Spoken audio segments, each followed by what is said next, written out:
Well, hello. Welcome to the Monday Munchies. I'm Kristen Werner, your host for today on the Monday Munchies, and I am just going to have a bit of a chatteroony to you about something that I've been doing the past few weeks. This week's no different. So inside the Readypreneur Community Membership, which is a membership that you are welcome to join before the end of April for the founding member price, and then the doors are going to shut for a while. So right now that is $27 each month for life as a founding member. And inside the community of Readypreneurs, we have amazing women who are ready to take big, bold action, imperfect action towards their big vision and their big dream, right? And so what we are doing over these last few weeks has been dipping into a course that I had done last year, I think, with my mentor and coach, James Wedmore. And it's called Your First 100 Leads. It's a mini course. It's a super awesome free training. It's freaking awesome. I'm going to put the link in the show notes so you can go there and check it out right now. Sign up. And if you do sign up and you're like, this is amazing, but geez, I'd love some more help. I'd love to clarify it, check it, all those kinds of things. Then also click the link down there and you can join the Readypreneur Community membership if you are hearing this before the end of April. If not, y'all just want to DM me or send me an email because I would love to have a chat about when the doors will be opening next to the membership. However, right now, what we're doing in there is, as well as the beautiful women in there are doing the first 100 leads work as well. And then I am going in and coaching them. So we're going through it a bit slower to make sure that they really understand it and make sure they can ask the questions. Because what I find as an entrepreneur is it's great to do all these free courses. Like, there are so many amazing and wonderful free courses and free downloads and lead magnets and things that are great, right? But what then tends to happen is either you download that many that it's so many it's overwhelming, or you don't have the accountability to actually do them, or you start doing them and you either go, freak out, this is too hard, or you know what, it's overwhelming, I don't understand, am I doing the wrong thing, geez, I'd love to ask somebody, and there's not that backup to actually help you. So that's what the Readypreneur Community, like in the membership, that's what we're doing right now, is deep diving in with each and every one of them to really understand. And right now the community is I don't want to say small, it's amazing, but there's enough of us in there that we can coach each other, we're understanding each other's businesses. Like, it's just such a beautiful space to be a part of. And today's little chat that I'm going to let you in on, I'm going to give you some snippets of how it went today. We were talking about something called your domino belief. Now, James Wedmore is my coach and mentor. I invested in his program, well, a few of his programs, the first 100 leads, Activate, I think the other one is. I also did Nail Your Niche. And then I ended up joining his big course. It's not a course, his big business structure, I suppose it is, for any online business to grow and scale. It is phenomenal, Business by Design. I'm going to drop all the links at the bottom of the show notes. I am an affiliate for him. I'm going to put my hands up and say, I freaking love his work. It just speaks to me in a way that I truly understand and I get it. And the best part about investing in a course or a product like this is that you've got it for life. The amount of times I turn back to it, and I think he describes it as like the Lego pieces of building business. Like I describe entrepreneurship in the Readypreneur as the puzzle pieces. There's so many freaking pieces, and it's nice to have someone to be like, hey, I don't understand it. Can you help me? Yep, sure, let's do that. So this week we are talking about the domino belief, and that is part and something that James talks about in terms of if you can get the domino belief right, then you will see success in sales, in leads. Like it totally transforms the way that you create content, and it is so powerful, like ridiculously powerful. Is it hard to get clarity on? Yes, I'm not going to lie. But you know what? If it wasn't hard, everyone would be doing it. As Readypreneurs, we know this shit is hard, and that's okay by us because we are willing to do the hard work for the big outcomes. So please settle in and listen to us having a chat within the Readypreneur Community membership, little bits and pieces and snippets of our conversation. And then if you're wanting to, you go to the show notes, click all the links that you need. If you become a member of the Readypreneur Community, oh, I love that. And yeah, if you are ready to create a lead magnet that is actually going to generate leads, then please listen up, subscribe to the podcast. I'm going to keep bringing you these little bite-sized munchy, delicious little bits of wonderfulness. And yeah, I'll be in your ears next week. Okay, see you later. There's one thing that I know is true. Never dim your light. shine it so freaking bright, because you, my gorgeous soul, are unique. Your story is unique. Your passion is unique. Your business is unique, and your brand is unique. So, right here on the Magnetic Brand Builders podcast, I want to ensure that you never dim your light and you will always shine it bright. I'm here to bring you conversations, ideas, and inspirations around building a magnetic brand which creates connection and trust within your community. Hey, look, I have a no bullshit approach to helping you own your story, which is your superpower. Showing up with confidence on camera and being more awesome than you already are for the people that you are trying to connect with, that's what I'm about.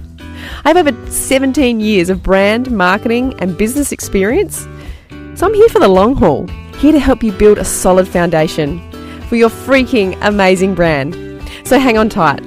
We are going to learn some sensational stuff here at the Magnetic Brand Builders podcast. So the domino belief work and all of this work that you're doing, it will feel uncomfortable, but we don't actually grow unless we get into uncomfortable. So doing the hard work, doing the understanding your why, all the stuff that we've kind of done in the TikTok Academy and in the Brand Builders Bootcamp, that uncomfortable work, it's not the sexy stuff that's like creating an Instagram post, creating Pinterest, creating the actual lead magnet that kind of feels fun. It feels like you're moving. It feels like you're doing. But if you're not doing the work around your domino belief and understanding your why and getting really crystal clear on all of that and getting icky and uncomfortable, then you're not going to be able to sell the product, get the leads, as many as you possibly could. And so it's really important to do this work. I know it's icky, I know it's hard, but we are going to give it a red hot go today. You know, you're asking that self, what do you need to let go of in order to make this happen? And I thought what was really lovely and really vulnerable and really powerful of you was to actually say that you've got these limiting beliefs that you're telling yourself that maybe you can't do this and that you don't have value to give and that no one might buy what you've got and those kinds of things that swirl around our head constantly. And so first of all, I want to just kind of applaud you and say amazing work for actually calling that to the front and being like, I'm having these limiting beliefs. This is how I'm feeling, because we all go through it. Every single one of us, I guarantee every Tony Robbins of the world has this limiting belief, has this imposter syndrome. But the most important part of creating this journey and being an entrepreneur and having the vision and the passion to create something and want to do this online and do it for your family and do it for all those reasons is that there is so much power in realizing that you have a story, you have a journey, you've been somewhere, you've been through something, you've learned something, and now you have the power and the tools to share that knowledge. And there is nothing wrong with that.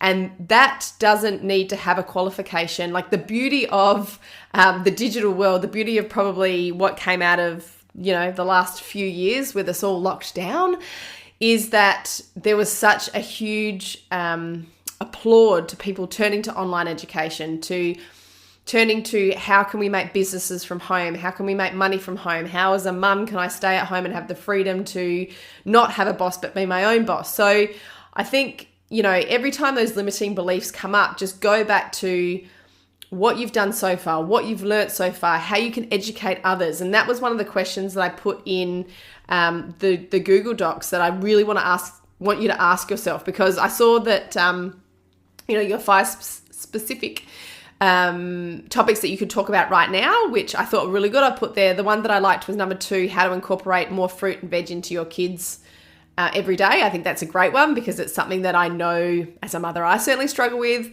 and it's something that I know a lot of mums may struggle with. And then also I liked number 5, easy healthy breakfast ideas for mums on the go. So the reason that I liked both of them, because I thought they are a big market that you could kind of tap into, but you could still niche down and be quite specific with it.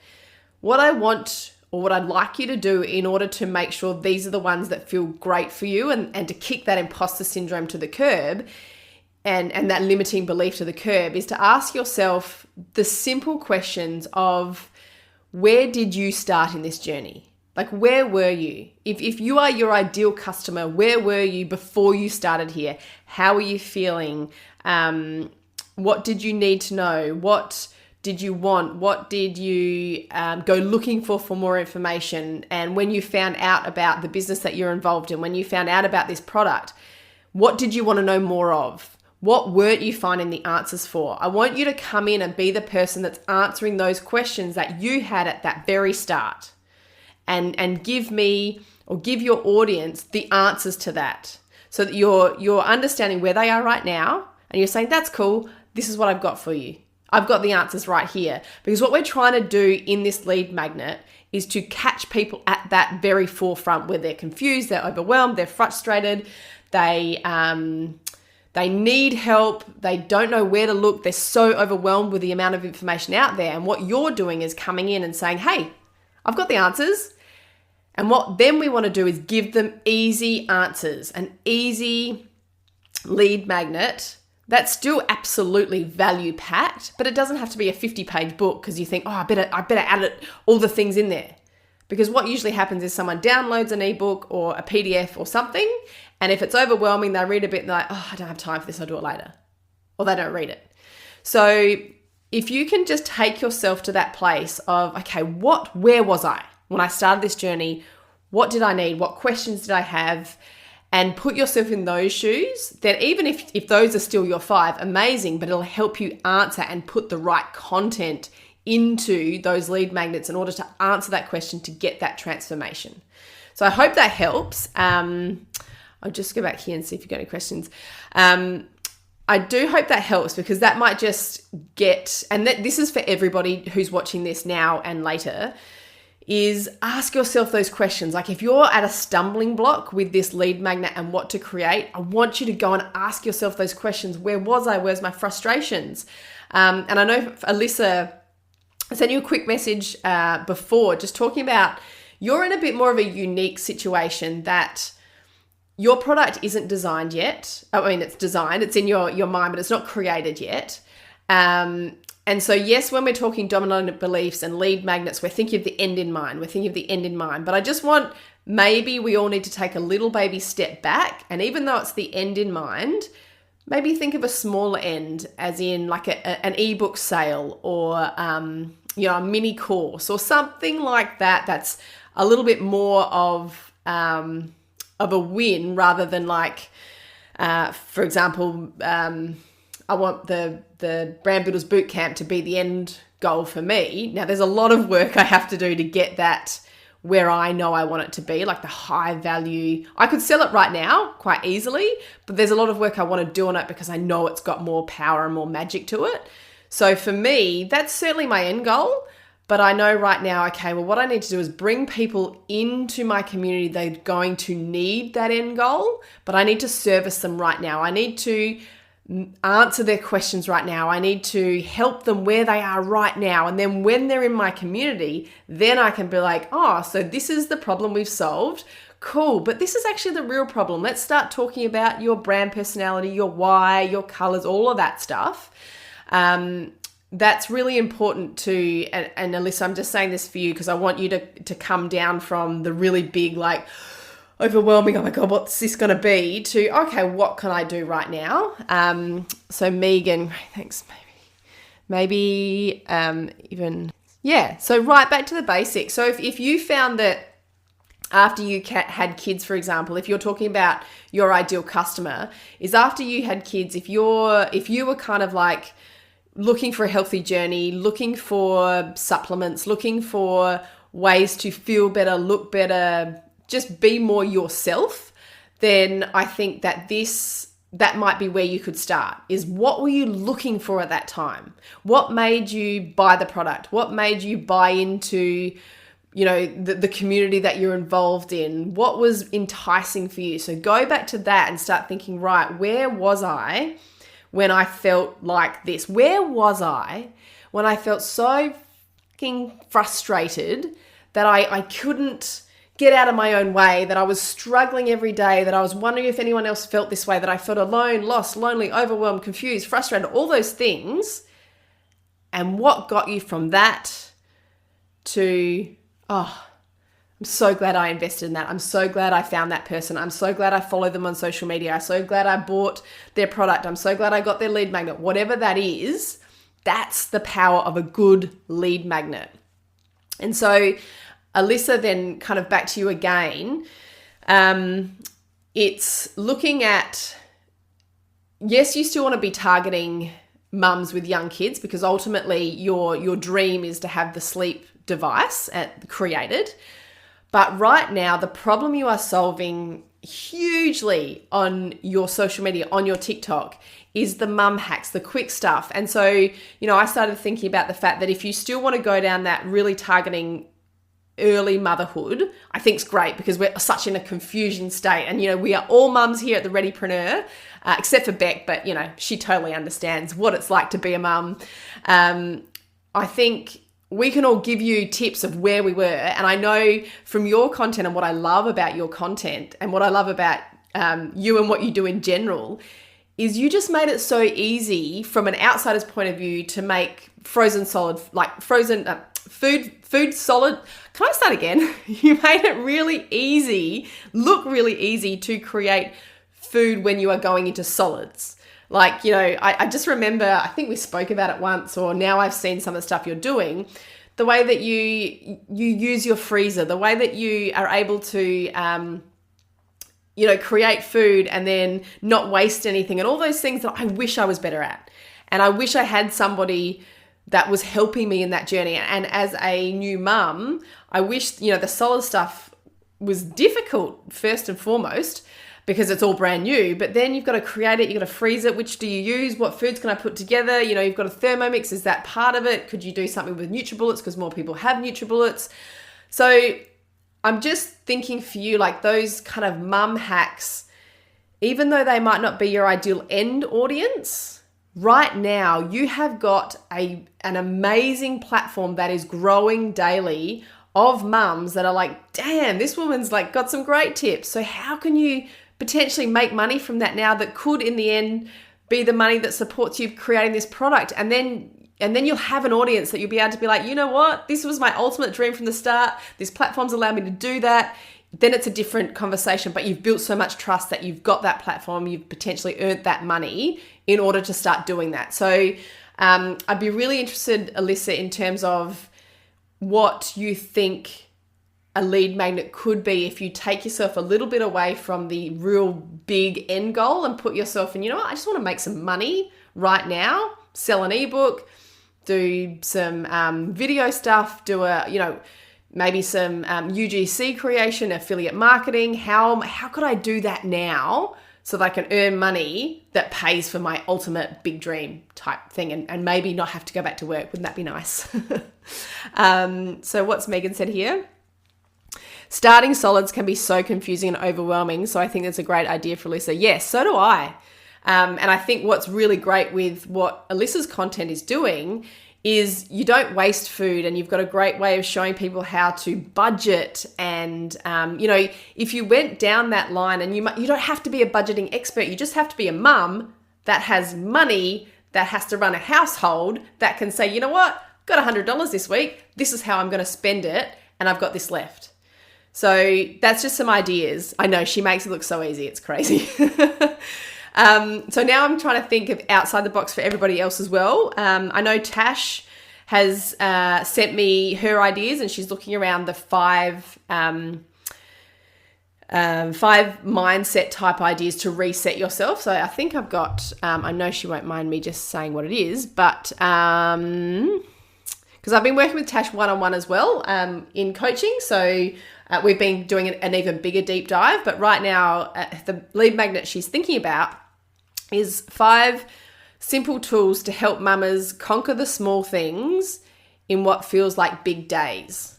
So the reason and the way we kind of came to that is her love for helping mums, and I love that she calls them mamas because that's kind of her little tag thing, really to get out of our own way and give us as mums permission to leave the dishes on the bench and have a cup of tea, or go for a walk outside. And in those moments where as a mum, there's washing everywhere, there's right now the kitchen is a freaking mess, but I'm like, no, this is so important to me. But part of me has this guilt that's like, I should do that, but I just don't have time. So what Tash is looking to do is to give women and mums permission to say, you know what? I don't need to do that. I can just take 5 minutes for myself, reset my mind, get myself back to center, and then I can conquer what feels like big things in my day. So that's a lead magnet that she's working with, that then is going to lead into what could be more of a membership type model of doing kind of 10-minute workouts a day and helping postpartum mums and things like that. So that's kind of working towards that bigger goal. I know with Amanda, she had some great ideas as well that I've had a look at a bit around the domino belief in Amanda's as well, because I think she's gone into that section. So I think, Amanda, when we talk about the domino belief for you, and we won't go into it just yet because I won't confuse everybody, but I think for you, your domino belief can be around kind of the app and the big end goal, and the lead magnet is leading people into that big end goal. So then we've got Erin. I'd love to see your lead magnet. I might download it and have a look, but you've already got one kind of going, which is great. And if it's working well, that's amazing. One thing that you could do, which would be amazing, Erin, is to make sure you watch the domino belief section, because I really feel like if you nail the domino belief in what you're doing, I think it could be really powerful, because if you can back it up with what you've already been doing and how you've been using the Cricut machine or circuit machine, whatever you want to call it, it could be a really powerful way to stamp your authority in that environment and in your niche and your audience. And I know Chantel, I haven't seen your lead magnet, but I'm sure it's amazing. I'm wondering how it's going. I would love to hear how your lead magnet's going, because you've got it up and running. It's in your Stan Store. And if it's not converting highly, or you're finding that you're not getting the conversions you want, then let's take a bit of a look at maybe the messaging or the domino belief around that. So we can always come back to it. So if you've created a lead magnet, feel free to come back to it and make sure that we're kind of getting it right, because now's the chance. If you get it right now, it's just going to keep working and working. And for example, I've been doing my next lead magnet is going to be around affiliate marketing and helping people understand what it is in terms of exactly what I've done with every other program. If you can build your brand and understand how to do all the things as a readypreneur, then you just add affiliate marketing on top of it. It's magic, right?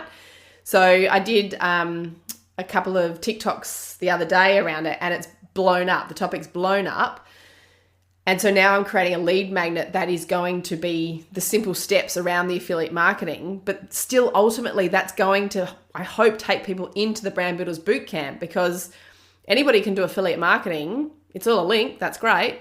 But how do you build your brand online? How do you build a website? How do you do your Pinterest? How do you add it into a blog? How do you create a podcast that can talk about the affiliate link? So they are all the things that I want the Brand Builders Bootcamp and the Readypreneur community to be able to do for people. So, but basically, let's get going on the domino belief, because I said I wouldn't be long, but that's always a lie, because I love this stuff. The domino belief, so that's lesson 5. And the reason I just wanted to talk about this is it can feel a bit confusing and overwhelming. And I don't want it to be. And if it starts being too overwhelming to the point where you're like, you know what, it's too hard, I don't want to do it, then let's stop. Let's just do the thing, and then we can work things out later if we need to. Because I also went into the Business by Design, which is James Wedmore's big program that I'm part of.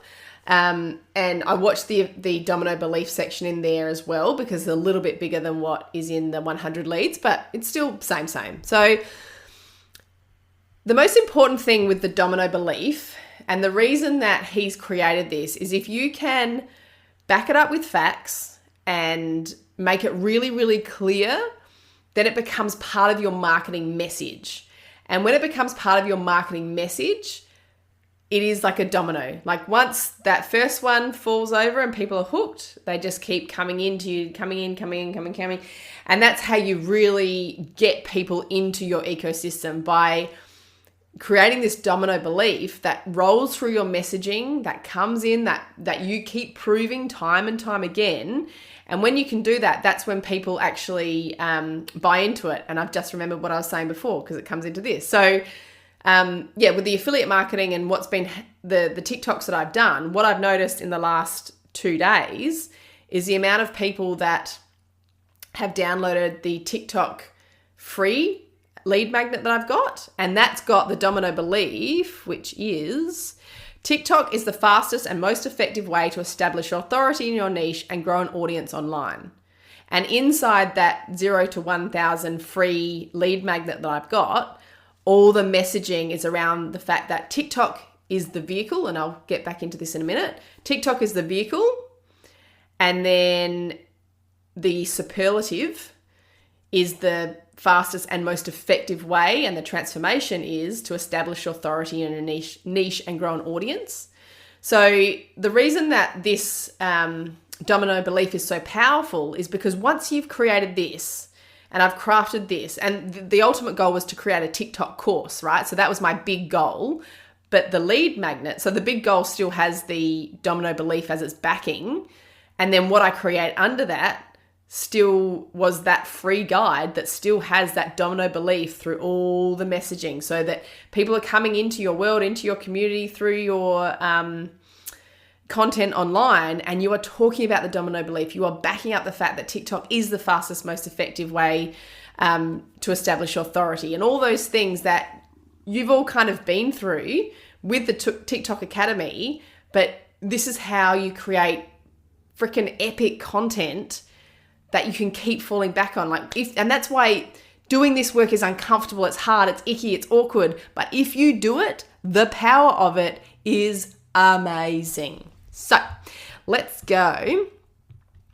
So the idea behind the domino belief, and again, I've put these notes into the Google Doc. If they're a bit messy, I'm sorry. I'll try and clear it up a bit to make sure that, it doesn't confuse anybody. But the idea with the domino belief is you're taking people, as I always say, from the problem to the solution, to the outcome, to the offer, to whatever that is. So you're taking people, the domino belief is bridging that gap. That's taking people from their confusion, their overwhelm, whatever, to the outcome, the transformation. So I think one thing that James says in both this training and Business by Design is you are not the vehicle. So I, as a coach, am not the vehicle for your transformation. My courses and things like that, they're not the vehicle either. The vehicle is the offer. So the vehicle is the offer that you have actually created to take people from their problem to their solution. So the first and foremost is, I'm just reading the notes here because I really don't want to confuse you. And please let me know in the comments if anything gets confusing. You're like, whoa, the train. So for example, and the way that James has put it, the way that I've used it before, the vehicle is the thing. So the vehicle is, in his case, he made like over $1 million in a $97 mini course that he did that was YouTube is the most effective way to build your audience online. So YouTube is the vehicle. YouTube is the thing that takes you to the outcome. Instagram stories is the vehicle. Instagram stories is the most effective way to build connection with a prospective buyer. Instagram stories is the vehicle.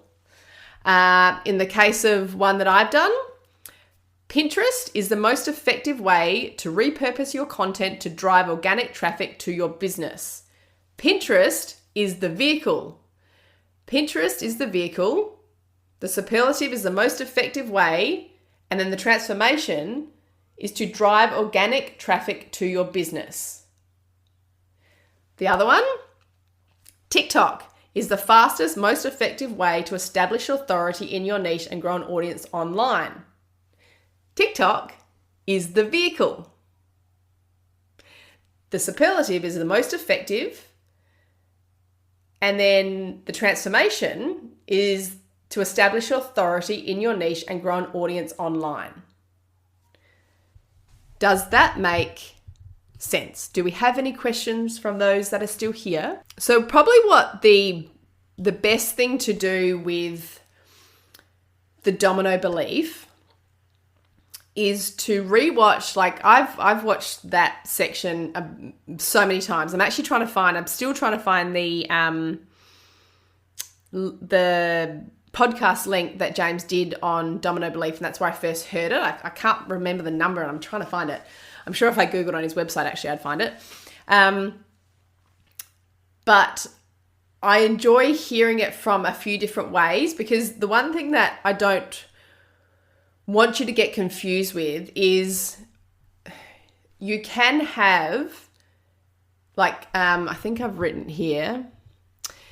Yes, so remember that there's one vehicle per offer.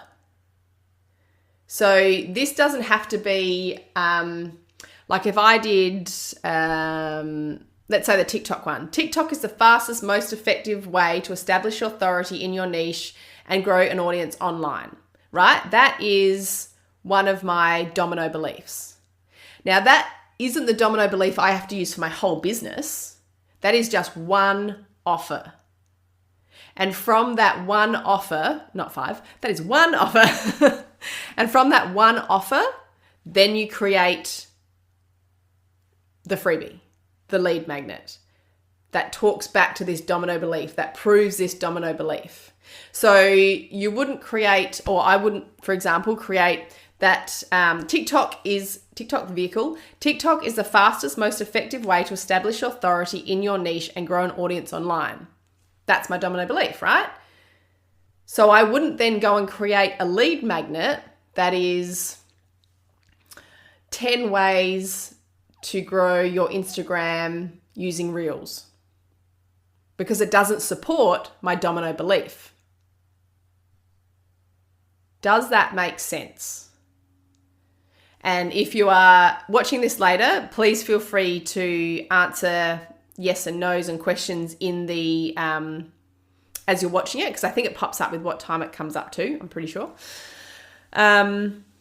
So one thing that I know I got really stuck with when I started this process is thinking, okay, I've got to think with the end in mind. So this has to be a domino belief for my whole business.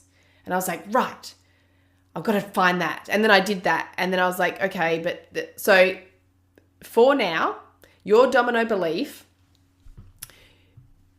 you have one vehicle per offer.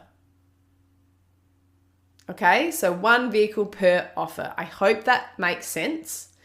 Like I just read out, and I think there's a couple other examples that he gives here. So in Business by Design, in the larger program that he's got, I'll just give you some of the domino beliefs that other businesses have used.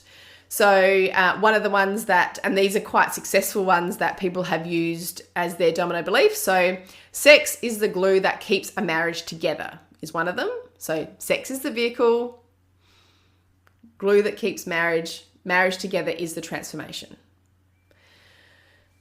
The more structure you have in your business, the more freedom you get back in your life. Now that is actually the domino belief for his Business by Design program. The more structure you have in your business, the more freedom you get back in your life. But then he also does Nail Your Niche. He does the first 100 leads. He does a sales page. I mean, he does lots of things. So every time he creates an offer, it gets a different domino belief. Even though his main business has got that top level domino belief that talks to that particular product. What's the other one that he's got here? Changing your identity is the fastest way to change your life. So identity is the vehicle. Fastest way, superlative. Change your life, transformation. I think I'm going to wrap it up there because I don't want to confuse you guys.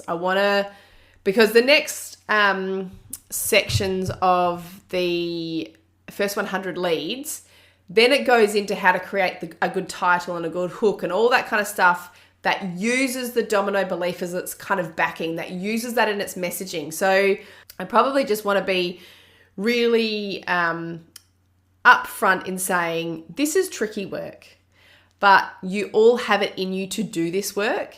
And if you do this work and work through this hard, uncomfortable stuff, you will get a better outcome. You will get the leads, you will get the sales, because what this is doing, this domino belief and this work, what it is doing, it is setting people up to buy in the end. And as we said when we first started in the membership, ultimately, that's what we want. We want to make sales. We want to make money with our businesses. So it's not just about getting this lead magnet out there. It's about understanding how this is going to help you set up to make money.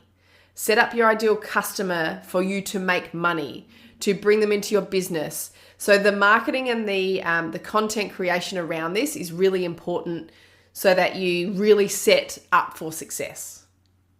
So I think that is all for now because I don't want to overwhelm and confuse, but please leave any...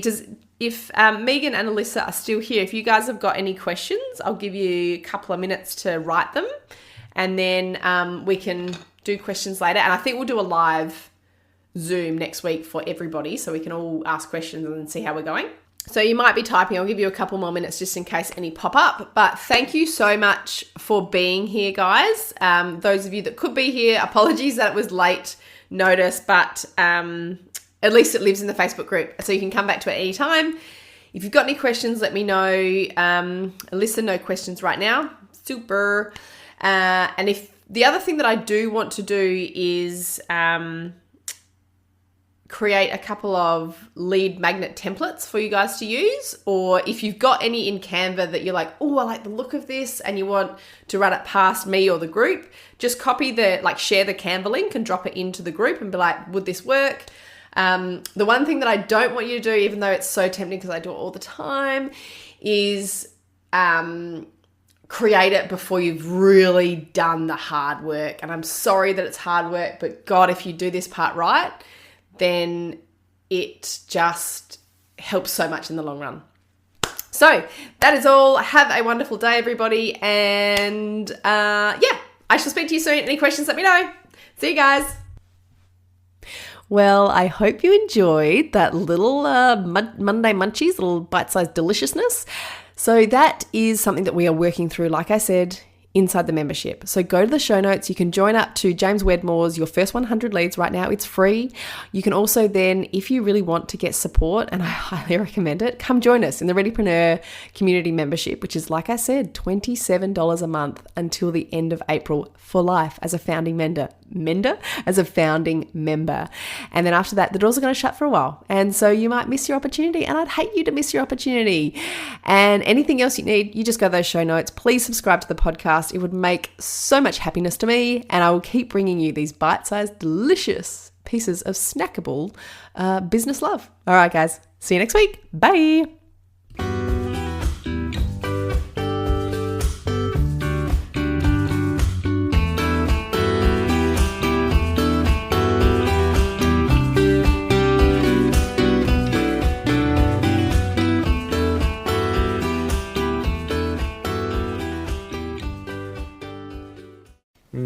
Now, the next key is to have a catchy title. And we've talked a little bit about this with things like the 4-Hour Work Week or the 1-Minute Manager. And we've talked about just how you need to have a title, obviously, that grabs people. You know, people may not know the story about Chicken Soup, how you actually came up with that title. It wasn't something instantaneously as you were working on the book. It took some time. We did not have a title. And we were going to New York to try to sell the book with an agent. And they said, "You have a title." So Mark and I are both meditators. So we said, let's meditate and see if we can come up with a title. And we agreed we'd meditate every morning for an hour and see who could come up with the title first. So Mark would go to bed at night going, best-selling title, best-selling title, best-selling title, and then hope his subconscious would come up with it. I would just ask God for a title. Because you're more spiritually profound than he. I think Mark's spiritually profound. He's just a little more hyperactive, perhaps. Funny, you know. I'm kidding. Right.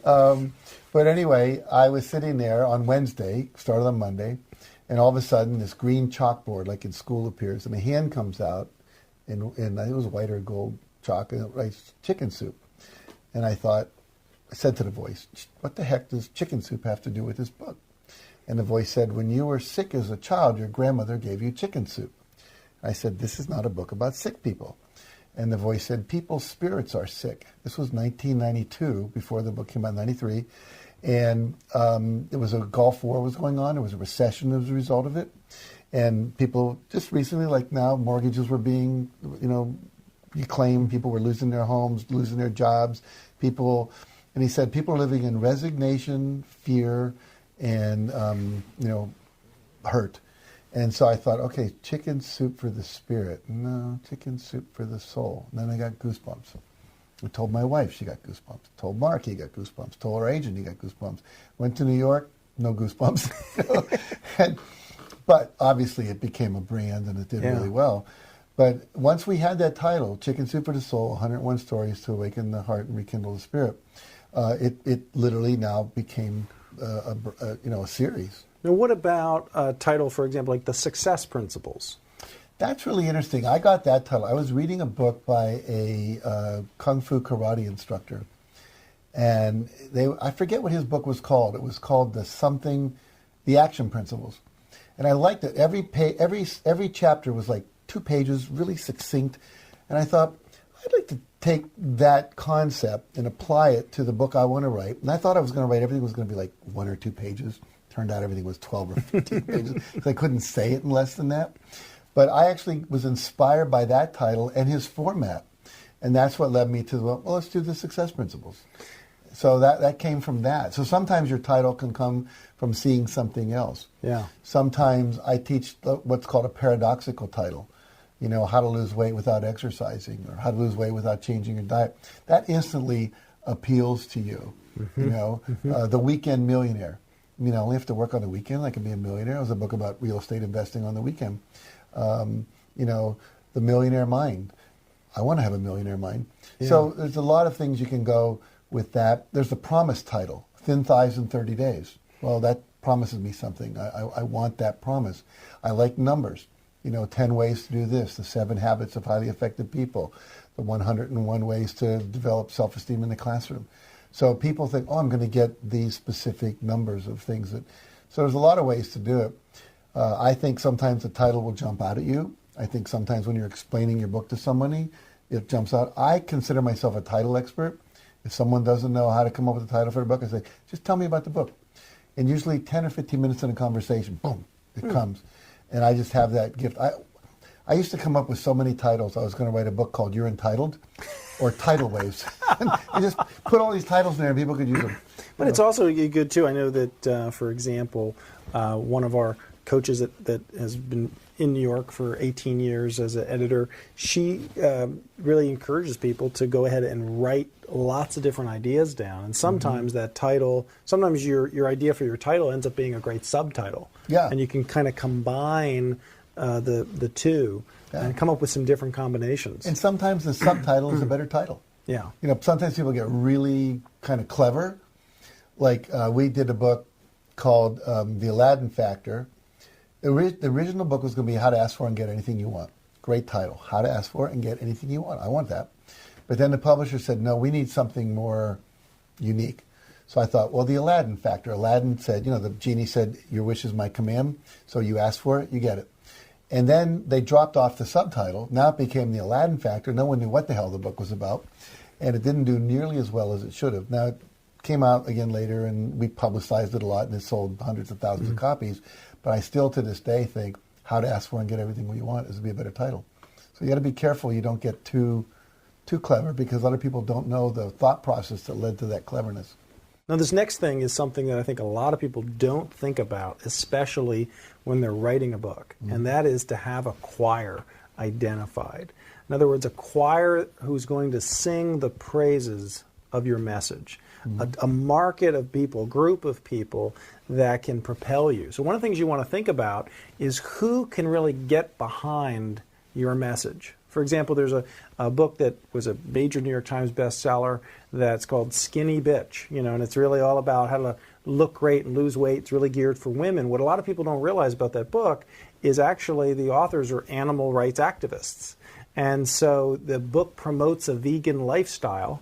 And they were in the beginning able to get all their friends and the relationships they had as animal rights activists to now promote that book because it was promoting a message that they believed in. Mm-hmm. And I think that a lot of people don't really think about this as who's going to sing the praises of my message? Who can benefit from my book being successful? No, I have a friend who wrote a book on a paleo diet, and there's a whole movement which is similar to what you're talking about, but it's a little bit different. It's more protein and based, and they do eat animal foods and so forth. But the reality is there's a whole group of people who want to see that message get out there. Yeah. With Chicken Soup for the Soul, we established a brand? We established a nonprofit organization for every book that we would give a percentage of the book royalties to. So when we did Chicken Soup for the Christian Soul, we had Habitat for Humanity basically said, okay, we're going to give a book away for every person that gives us $50 or something like that. So it gets in their catalog, it's on their website, and they wanted to build more homes for people. We wanted to give them some money, but they ended up promoting the book. We did Chicken Soup for the Jewish Soul. There's a Jewish women's group called Hadassah, and they said, okay, we'll put this in all the Hadassah newsletters and stuff if we can get a percentage of the book. We did the third serving of Chicken Soup for the Soul. We gave the percentage of the book to Red Cross and for raising blood. So they actually gave away the first 3 chapters of the book for anyone who came in and contributed blood. And then we gave them a percentage of the books that sold. And the Red Cross, every Red Cross blood donor place in America, which is like hundreds, was promoting our book. We've done charities like, for our Pet Lovers book, the American Humane Society, and things like that. So we found that we could get champions to support our book by supporting them. Yeah. And so that's another way to go. With my book, The Success Principles, all the people that belong to the Transformational Leadership Council, which are all people that do similar work, they all promoted my book on their websites because they love me. And so you build up a group of people who you care about, and you care about them. I support your blogs, you support my blogs. I tweet for you, you tweet for me. So I always say that, when the movie The Secret came out, what happened was there was 25 talking heads. If you added up all the people's mailing lists, it was about 25 million. And so on the day that movie got released, and again when the book came out, we all emailed to our list. So some people were getting 8 and 9 emails for the same thing from John Gray, from Jack Canfield, from Hill Dwoskin, from whoever else was in the movie. Sure. And they're all going, my God, 9 of my gurus are telling me I should read this book. I better do it. Yeah. So it's really important to build up those relationships and then call on them and be willing to give back to them. If I support you, will you support me? And we're going to talk more about that, just on how to create those win-win relationships. But it is so true. And getting other people to sing the praises of what you're doing is a big part of becoming a bestseller. I think a big mistake that authors make is they think first and foremost of the people who they're trying to change. So let's say you've got a book about spiritual growth or meditation. A lot of times people are writing that book because they want to encourage people who don't meditate to meditate. Right. And that all makes sense. That's their purpose. That's their mission. What they don't think about is, well, hold it. Who can I go to who already believes passionately in meditation, who will get what I'm doing, who now will propel this and want to give the book to their friends or recommend it. And so now you can reach a larger audience. I often say that you need to preach to the choir first and then open the windows so everybody else can hear. No, it's true. I mean, let's take Eckhart Tolle's book, The Power of Now.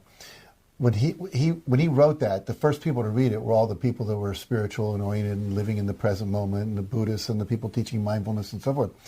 But those of us who read the book, and I was a meditator at the time, I thought, this is the best way to explain this to everyone else. So I started giving it to people who weren't. So it's exactly true. I mean, I'm a good example of that in my own life. Yeah, and like Rick Warren with the purpose-driven life. A lot of people don't realize that he first formed an organization called pastors.com, a website. He built relationships with pastors to help them grow their church, because he's had a very successful church. Then he did the purpose-driven church. And then he said to these pastors, hey, listen, why don't we do a campaign where we'll encourage people in your congregation to grow, and we'll let them buy the books at a discount. And that's one of the, so he was really able to truly preach to the choir first, and then encourage people to buy books and give them away and reach an even larger audience. So huge audience. Huge audience. Yeah. That's right. So when we're talking about how to write a book that becomes a bestseller, I think we also need to talk about how to write it in such a way that the media will instantly look at that book and say, we have to interview that author. And I call that making the book mediagenic. And so, for example, John Gray, when he first wrote, his first book was something like Men, Women, and Relationships. And he kind of poured all that he knew into this book, but it was everything he wanted to write, but it wasn't all that compelling to the media. Then, when he came up with Men Are From Mars, Women Are From Venus, and he actually made each chapter a hook. And what I mean by a hook is that phrase that when the talk show host looks to the camera and says, coming up, how to be an automatic millionaire next. Well, that little part, what they just said to get you to tune in for a whole bunch of commercials, is the hook. In fact, that's a hook by David Bach, who learned about publicity hooks from us and became a major best-selling author with a lot of different titles. So this idea of hooks, of giving the media that phrase that they could use in your book title, in your each chapter, really takes your book to a whole new level. It's true. I think, Dave Bach wrote another book called Start Late, Finish Rich. And that's another hook. You don't have to start when you're 20, because most people don't, I didn't do that, so I'm not going to get the compound interest that he teaches about. But the fact is that when you say, you can start late and finish rich, that's a hook, How to avoid divorce court, that's a hook. Yeah. People, I want to know that. And a good way to get there, too, is if you just write the phrase, coming up, fill in the blank. What is that phrase? Coming up, fill in the blank. How to be an automatic millionaire. And so I think that this is something a lot of people just don't think about. It's not hard to do once you've just gotten some training and thought about it. And sometimes it's something you do on the second go-round as you're editing your book. You now look for how to have sound bites in the book. Because the media do form judgments as they hold your book. They get a sense of whether or not you're media savvy in your messaging. And if something doesn't jump out that makes them curious, then they get, the average TV producer and the average, reviewer, I saw a picture of the Denver Post, how many books he'd gotten to review. It was like this room we're in. It started up there. It was like an avalanche. It must have been like, he was saying sometimes he would get 50 books a day, and by the end of the year, he had like 1,500 books. There's no way he can review all those. So how do you stand out? How do you make something that goes, ooh, that's interesting. I want to see what that is. Yeah. So those mediagenic hooks are really important. And I think the big thing here is to realize this is learnable. This is something people can do once they just realize they just need to learn how to do it. Yeah, and the average person doesn't think about that until it's often, as you said, too late. I know your company really helped with Chicken Soup for the Soul. You really helped us write advertisements and hooks for the media, for press releases, and we got hundreds of interviews that we never would have gotten otherwise. Now, I think one of the things that you're so good at is our next item, which is connective writing, where people read what you've written and they feel like they really connect with what you're saying, and they want to act on it. They want to tell their friends about it. Certainly, you've had a lot of books go viral, a lot of word of mouth. Talk a little bit about that. Well, it's funny. This guy I met in Australia that I've mentioned previously, his name's Bryce Courtney. and he wrote a book called The Power of One. And he said at a writers' conference that I attended, he said, your book wants to have a ton of laughs and a barrel of tears. And you think about a good novel or a good movie. It makes you laugh, makes you cry, takes you on an emotional roller coaster ride. And I think one of the problems that a lot of content writers that are writing about like financial investments or writing about real estate sales forget is that you have to have some stories in there that emotionally move people, that get them to go, oh, because people decide by their emotions and justify with their mind. So we are creatures of story. We used to sit around campfires and tell stories. We start a movie, and if it's interrupted, wait, I got to see how it ends, you know. And so if a story moves me, then it tells me I want to know more about this information. So I'm a big believer in metaphors, so that people go, oh, this is like that. And I'm a big believer in quotes that move people. I'm a big believer in cartoons that make you laugh, humor. And I think stories that have a beginning, a middle, and an end. And here's the thing. A story has a beginning. And if you look at all your movies, there's a person, they want to get somewhere. There's an obstacle. They have to get around that obstacle. To get around that obstacle, they either have to handle something inside themselves, like fear or lack of awareness, or I'm unwilling to be wrong. And then when they handle that, some transformation occurs, both inside of them, and then they get over the obstacle. Or sometimes it's, you know, like Braveheart, where there's just an obstacle called the English. We're going to have to go beat them, you know, whatever. And that arc of story, which is so, you know, obstacle, achievement, is what gets us, because we want to know, does he get there? Does it happen? And so I want a story to illustrate my point. A concept without a story that has some emotion to it is a meaningless concept. Yeah. A story without the concept is just a meaningless story. So you want to combine the two. Well, I also know in the program what I love doing is we take what you've written and we dissect a chapter, and there are all these things going on like you're talking about, Right. And you know, cartoons and stories. And by the way, what's one of your favorite cartoons that you just love that you use a lot? Well, I have a new one, Okay. and I always talk about you should always surround yourself with positive, nurturing people. And it's a picture. This guy's hanging. He's hung himself, hanging by the rope, neck over the chairs underneath that he kicked over. And there's a woman there, obviously his wife, and he's got a suicide note pinned to his thing. And she's saying, "You misspelled constant criticism." To me, that's hysterical. And another one I use a lot is I always tell people you have to choose to make a decision. The only thing that's going to change your future is the decisions you make and the actions you take. And there's a picture of Noah's Ark floating away. You can see 2 kangaroos and 2 giraffes and 2 zebras. And then there's 2 dinosaurs sitting on a rock. And he went, oh, crap, was that today?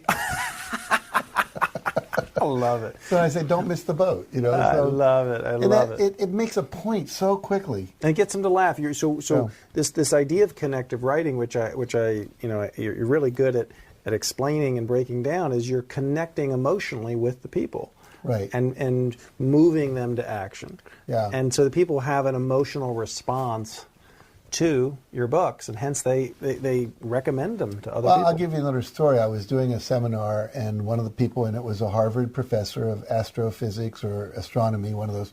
And he was wanting to write an article in a magazine that would be really compelling about why girls need more support for science because they're not getting funded, they're not getting scholarships, the schools don't support it. And he was giving us all these statistics, and we were like going like this. Then I said, why do you care? And then he went into a story about his sister, who was just as smart as him, just as interested in science, but couldn't get a scholarship, couldn't go to college and learn to do this.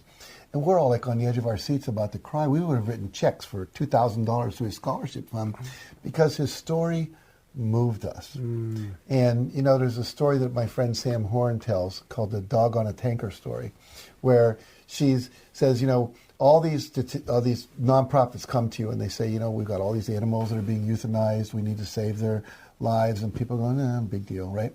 And then she said there was this story that was on the news about a guy, he's a captain of a ship. The ship got sunk, basically, and hit a rock or a hole. And everyone abandoned ship, including him. They got rescued by some other ship nearby. He gets to shore and he realizes his dog is still on the boat. And the boat's slowly sinking. It hasn't sunk yet. And so he tells this story. And then all these people go, we got to save that dog. They raised something like $250,000 to save one dog. But why? Because it was a human story about one specific dog, not a bunch of statistics. And so people need to realize you want to tell that compelling story. Now you can follow it up with the other stuff, but that's what gets the reader engaged. So the next thing I think that really also helps you stand out in the writing of the book is to look for a way to counter a myth. Because if there's a myth that people believe that you can counter and say, no, that's not right, that's not true, it will really get their attention. It can be a real aha moment. And so, for example, we got a phone call a number of years back. A lady on the other end said, hey, listen, we've heard about the success that you've had helping a lot of authors get publicity. And she said, my husband has 3,000 copies of this self-published book in the garage. And we said, okay, what's the name of it? Oh, it's called Rich Dad, Poor Dad. And I said, okay, well, let's work at coming up with some hooks like we've been talking about. And so we approached the media in our radio TV interview report with some different headlines. And the main headline was, what the rich teach their kids about money that the poor and middle class do not. And he would start to getting on a lot more radio shows, big radio shows, and they would say, where's your book available? He'd say, my book is available everywhere. His book wasn't available anywhere. Okay? But he knew that people would go into the store and ask for it. He sent us a letter and he said, the publicity I got opened doors, and we sold over 250,000 copies of our self-published book. We hit the New York Times bestseller list. And he said, then Warner bought the rights to his book, and it sold over 10 million. And in fact, he said, my next seminar is at Madison Square Garden. Wow. But one of the things that he did in the book that made it such an aha experience is he would counter a myth, because he would say in the book and on the radio, your house is not an asset. And this is in the time where people are like, what are you talking about? This is horrible advice you're giving people. Now we know he was right, you see. But I think, look for some ways to counter a myth. We mentioned our mutual friend Tim Ferriss with the 4-Hour Work Week. Is it also a myth that maybe people want to believe? That is it possible to have a 4-hour work week? Whoa, that's an aha. No, everyone thinks you need to work 40 to 60 hours to be successful. Exactly. And the fact is you don't. You have to work smarter and more cleverly. I tell a story. If I was going to write a book like that, it would be like, it's not what you don't know that's killing you, it's what you know that's not true. Because the myth is that it's our lack of knowledge that's killing us. The fact is, it's the things you believe that aren't true that are killing you. And I tell this story about this Australian runner who was basically a potato farmer and a sheep farmer. And he entered this race, and he was 61 years old. And it was a 7-day race. And it was I think it was 844 kilometers, something like that. And everyone said, you can't do this. Have you ever run a marathon? No. Have you ever run a triathlon? No. Have you ever run a 10K? No. What makes you think you can do this? And he said, well, I get up in the morning and I go to sleep at night when the sun goes down, and I eat a vegetarian diet, and I'm very healthy. And when the rain comes in, I have all my sheep, and I might spend 2 days before a big storm just running around corralling them, and I don't even sleep. So he starts the race. What he didn't know, which was common wisdom, is when you run a multi-day race, you sleep 6 hours every night. He didn't know that. So he slept 1 hour the first night and felt guilty because he thought he wasn't supposed to do it. The second night he slept another hour, I think it was, and then the rest of the time he didn't sleep at all. And he broke the record by 12 hours, beating people that were 30 and 20 years old that were elite athletes. And the next year, I think it was 12 people didn't sleep, and he only came in 12th. But again, he busted that myth, and so that's a good hook, and a good story. Yeah. So it really fuses those really well. Right. Great point. The other thing, the other C word would be celebrity. Getting that there's real power when you mention celebrities in a way where you're not going to make the book that dated, or maybe getting a foreword or a quote from a celebrity. I know that's been something that even for your very first Chicken Soup book has been helpful, and for a lot of your books. Well, for the first couple of Chicken Soup books, we had stories by Tony Robbins, Naomi Judd, people like that. And we would purposely go out and try to find a story from, at least, we always like to get 5 or 6 celebrities, and then we could put on the Chicken Soup cover, including stories by these 6 people. So I think it's very, very important, because people do give a lot of celebrity they give a lot of credit and status to celebrities. I mean, otherwise People magazine wouldn't exist. We want to know what happened this week to Lindsay Lohan or to Nicole Kidman or Tom Cruise. So it's a big deal. And another thing we do in all of our books, we would have 2 or 3 pages of quotes from celebrities saying this is a great book. And so that you have the credibility and the testimony of that. If you can get a celebrity forward, a friend of mine recently got a forward by Bill Clinton. That's pretty good. People are going to say, well, Bill Clinton says it's a good deal. It probably is.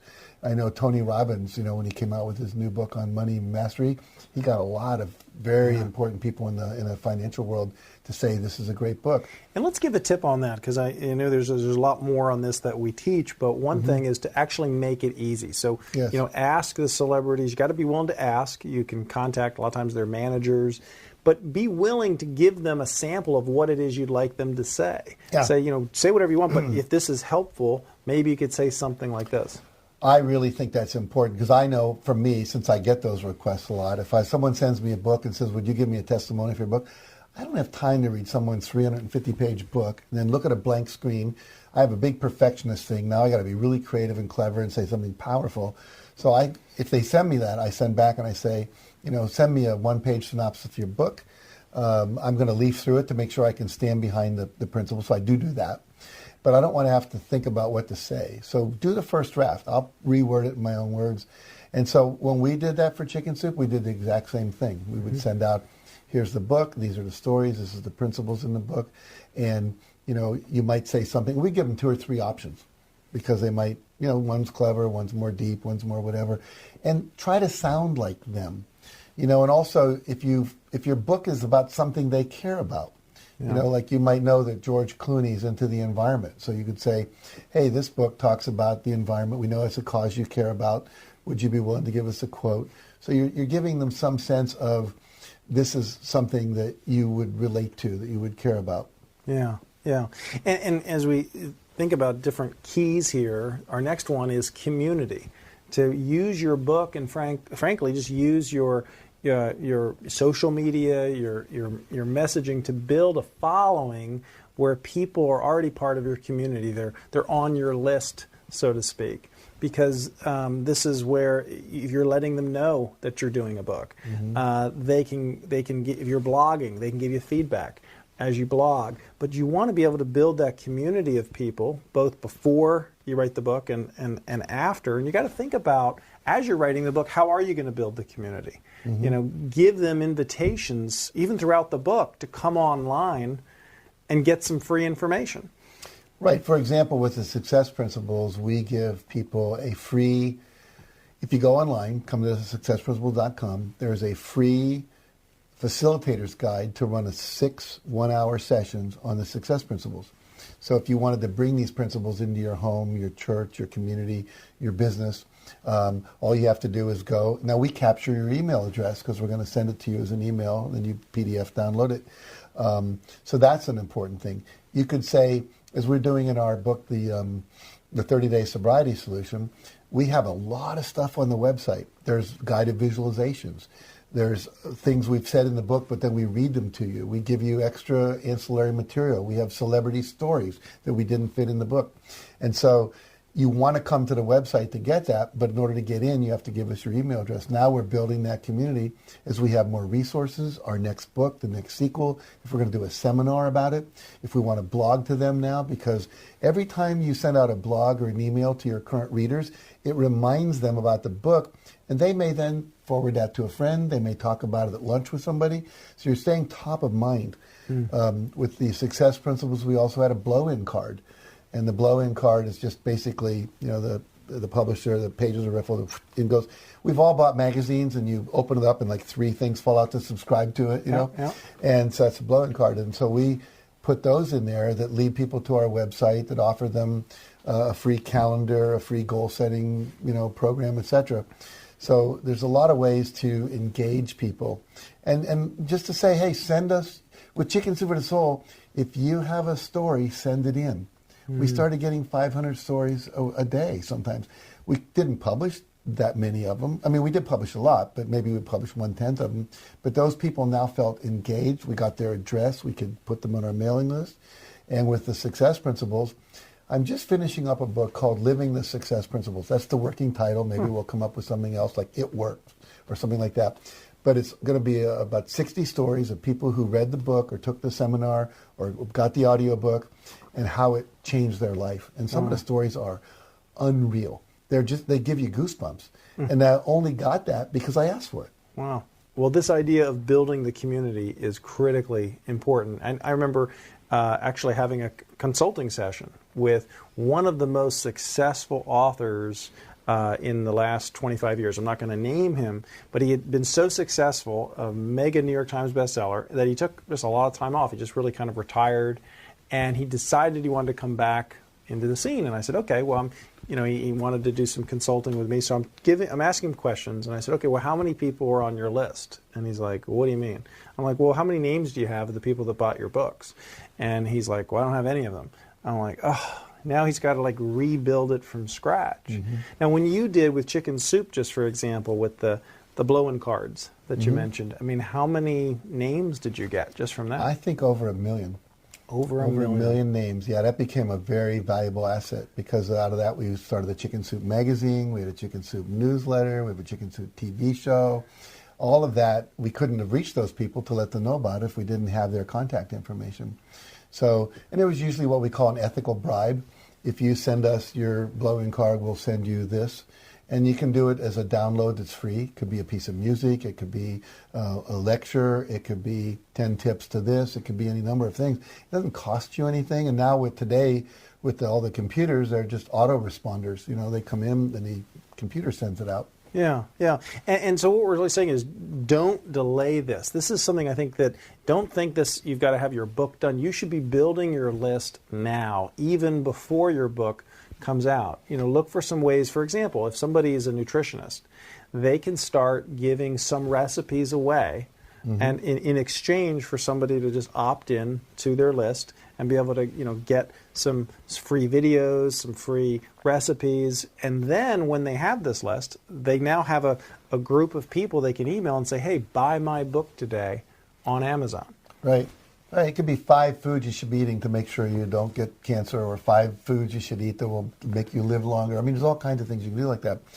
And it's not just sell the book, but you want the list to sell the book, but you also want to build the list from the people who buy the book. So then you can sell a seminar, you can sell a coaching program, you might have a newsletter, some kind of subscription service that they would get, an interview you do with someone in that field every month. So there's a lot of ways you can monetize that afterwards. And if you think about it, where you want to be giving valuable information away. Yeah. This is not just like sell. Your people that are on your list need to be getting value from you. And in exchange for that, I know we both believe that then they can see how they'll get even more by investing with you. Yeah. In other words, a lot of people think you'll just be selling all the time. I don't believe that. And I think that's why a lot of infomercials on television don't work. You just feel like you're being sold the whole time. But if I give you a lot of value and say, you got a lot of value, imagine if you had 6 hours of me instead of this 30-minute infomercial. If I've got a lot of value, I want more. And so it's like give, and then say, hey, we have this opportunity, or we have this product, or we have this service. Which I think is really an awesome thing about the business that we're in, is that we can change people's lives. I know I get a lot of letters, you do as well, from people saying, hey, you know what, I saw that video you did, I saw that teleseminar, I saw that webinar, you changed my life. And we're able to give, and it comes back to you when you do it the right way. It does.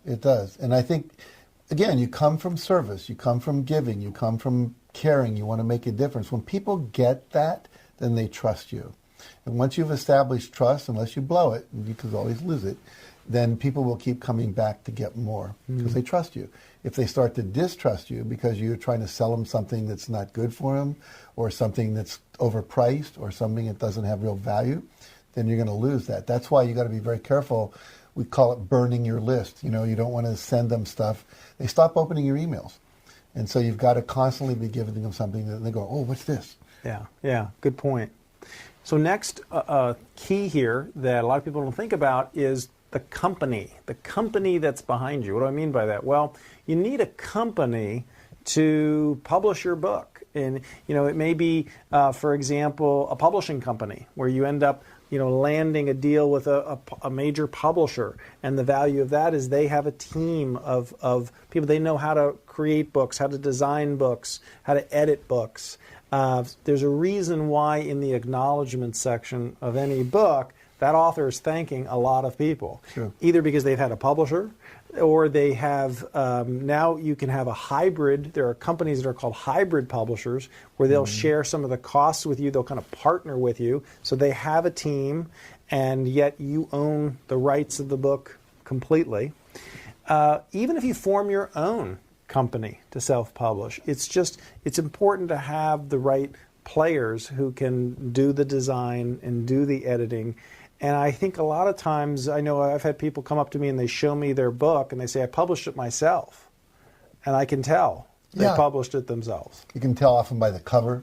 Yeah. You can tell by the title. You can tell by the layout inside. It doesn't look right. A lot of times you start finding typos. If I find 7 or 8 typos in the first 10 pages, I start to have a really bad sense about the book. The person didn't even care enough to edit it. What is their level of commitment? What's the level of value? A book in one sense is kind of how should I say it? It's not like a car. You can test drive it. You have to buy it based on how it feels, how it looks. And sometimes the cover, the layout, the design. I know in our course I teach people how to muscle test their cover because of the wrong color, the wrong word, the wrong image. We had a guy we worked with together. He had a book. It was kind of like on dumpster diving. You can find stuff. And it showed a guy diving into a dumpster. And when we muscle tested, everyone had a negative impact because it was like gross, dirty in a back alley. You might get mugged, And so it was a great idea, but the cover made you, Right. And he didn't know that. He thought it was very good, but he never tested it with anybody. Whereas a publisher that's been around for a while would say, wait, that might not work. And it's amazing what a professional cover designer can do with something like a dumpster diving, where it's just, it sounds unappealing, but all of a sudden you see that cover, that graphic, you're like, oh, I want that book. Right, exactly. It's awesome. Yeah. One of the things I think that was really successful for you that a lot of people don't think about when they're writing their book is how to sell their book in bulk quantity. Now, the problem is bulk begins with a B rather than a C, so it kind of takes away from our theme. But since you can sell millions of books this way, we're going to call it selling book. We're going to call it the cases of books. Instead of one copy at a time. Exactly. Cases at a time. Think in terms of cases rather than just copies. There you go. Good. All right? Good segue. Talk a little bit about how you've done that, how that's been really important to your success. Well, obviously, if you can sell 100 books or 500 books instead of one book at a time, the multiples add up really quickly. We've had numbers of situations where, like I just did a talk, for example, for a school district in Texas, and they agreed to buy one book for everybody in the audience. That was 1,200 books. So that was a lot of cases because they come 24 to a book. So often we'll build that into what we're doing. Probably our biggest example, that was with Chicken Soup for the Pet Lover Soul. We worked with, Petco, PetSmart, one of the big, chain stores, and we got them to agree that if they would sell the books in the stores, we would give them a huge discount, and you'd have to buy a 50-pound bag of dog food or cat food, then you got the book at half price. And that was about 50,000 books the first order, and probably another 200, I think we sold about 300,000 books. But the best part for that was they actually went on air and advertised if you came in and bought that, you get the Chicken Soup for the Pet Lover Soul book. We went straight to #1 on the New York Times list the next week and stayed there for a while. So we got national. We never could have afforded to buy that at the time.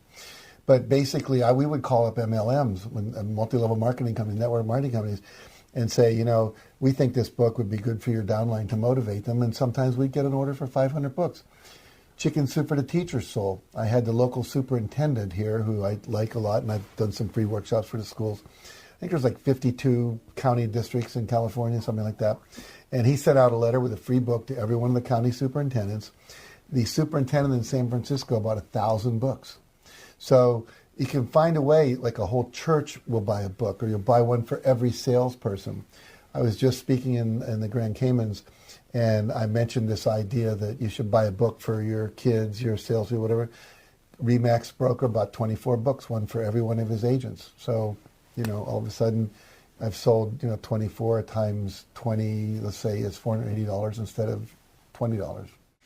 Yeah, it's so true. You mentioned MLM, for example, with Rich Dad Poor Dad. That was a huge focus. Amway, MLM companies ended up buying his book. People that had large downlines would buy his books in quantity because his book preached a philosophy that they wanted to spread. Absolutely. And so what you want to think about is who's out there who actually has something to gain either by selling your book or giving it away. There's a lot of people, Aetna, for example, they did a whole campaign where they said if you make an appointment today with one of our representatives, you'll get a free copy of Healthcare for Dummies. Companies are always trying to incentivize people to take a specific action, whether it's buying more dog food. When I went into the vitamin shop, they said if you buy if you buy 2 bottles of vitamins instead of 1, you'll get a free copy of this book, The Maker's Diet.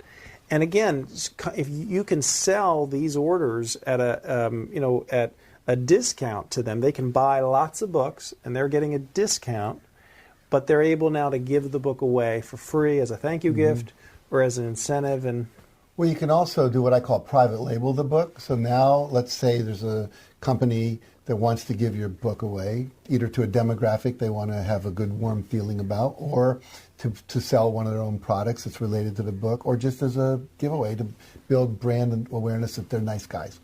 So you could say to them, if you buy X number of books, and it depends on whether you're self-published or working with a publisher, but let's say, 500 books, 1,000 books, we'll actually print a new cover on it that says brought to you by whatever the name of the company is. You can have a letter for the president printed on the inside of the cover. We can put the logo of your company there. Yeah. We can add pages in the back if you have something you want to say. We did that with a number of companies with Chicken Soup for the Soul. It's really true. And now another key that we wanted to throw in here as a bonus is this idea of crowdsourcing. Feedback is really important as you write your book. And this is something that we talked about Robert Kiyosaki here with Rich Dad Poor Dad, about getting feedback as he's writing it. Talk a little bit about how you've done that. Well, with Chicken Soup for the Soul, the book is really crowdsourced in the sense that almost all the stories in the later books came from other people. So, we didn't write them all. We just edited them and sequenced them in a certain sequence and then did the promotion and all that part. So the stories came in. But more importantly, I think, is that most books, when they go to a publisher, have been read by maybe 3 or 4 people.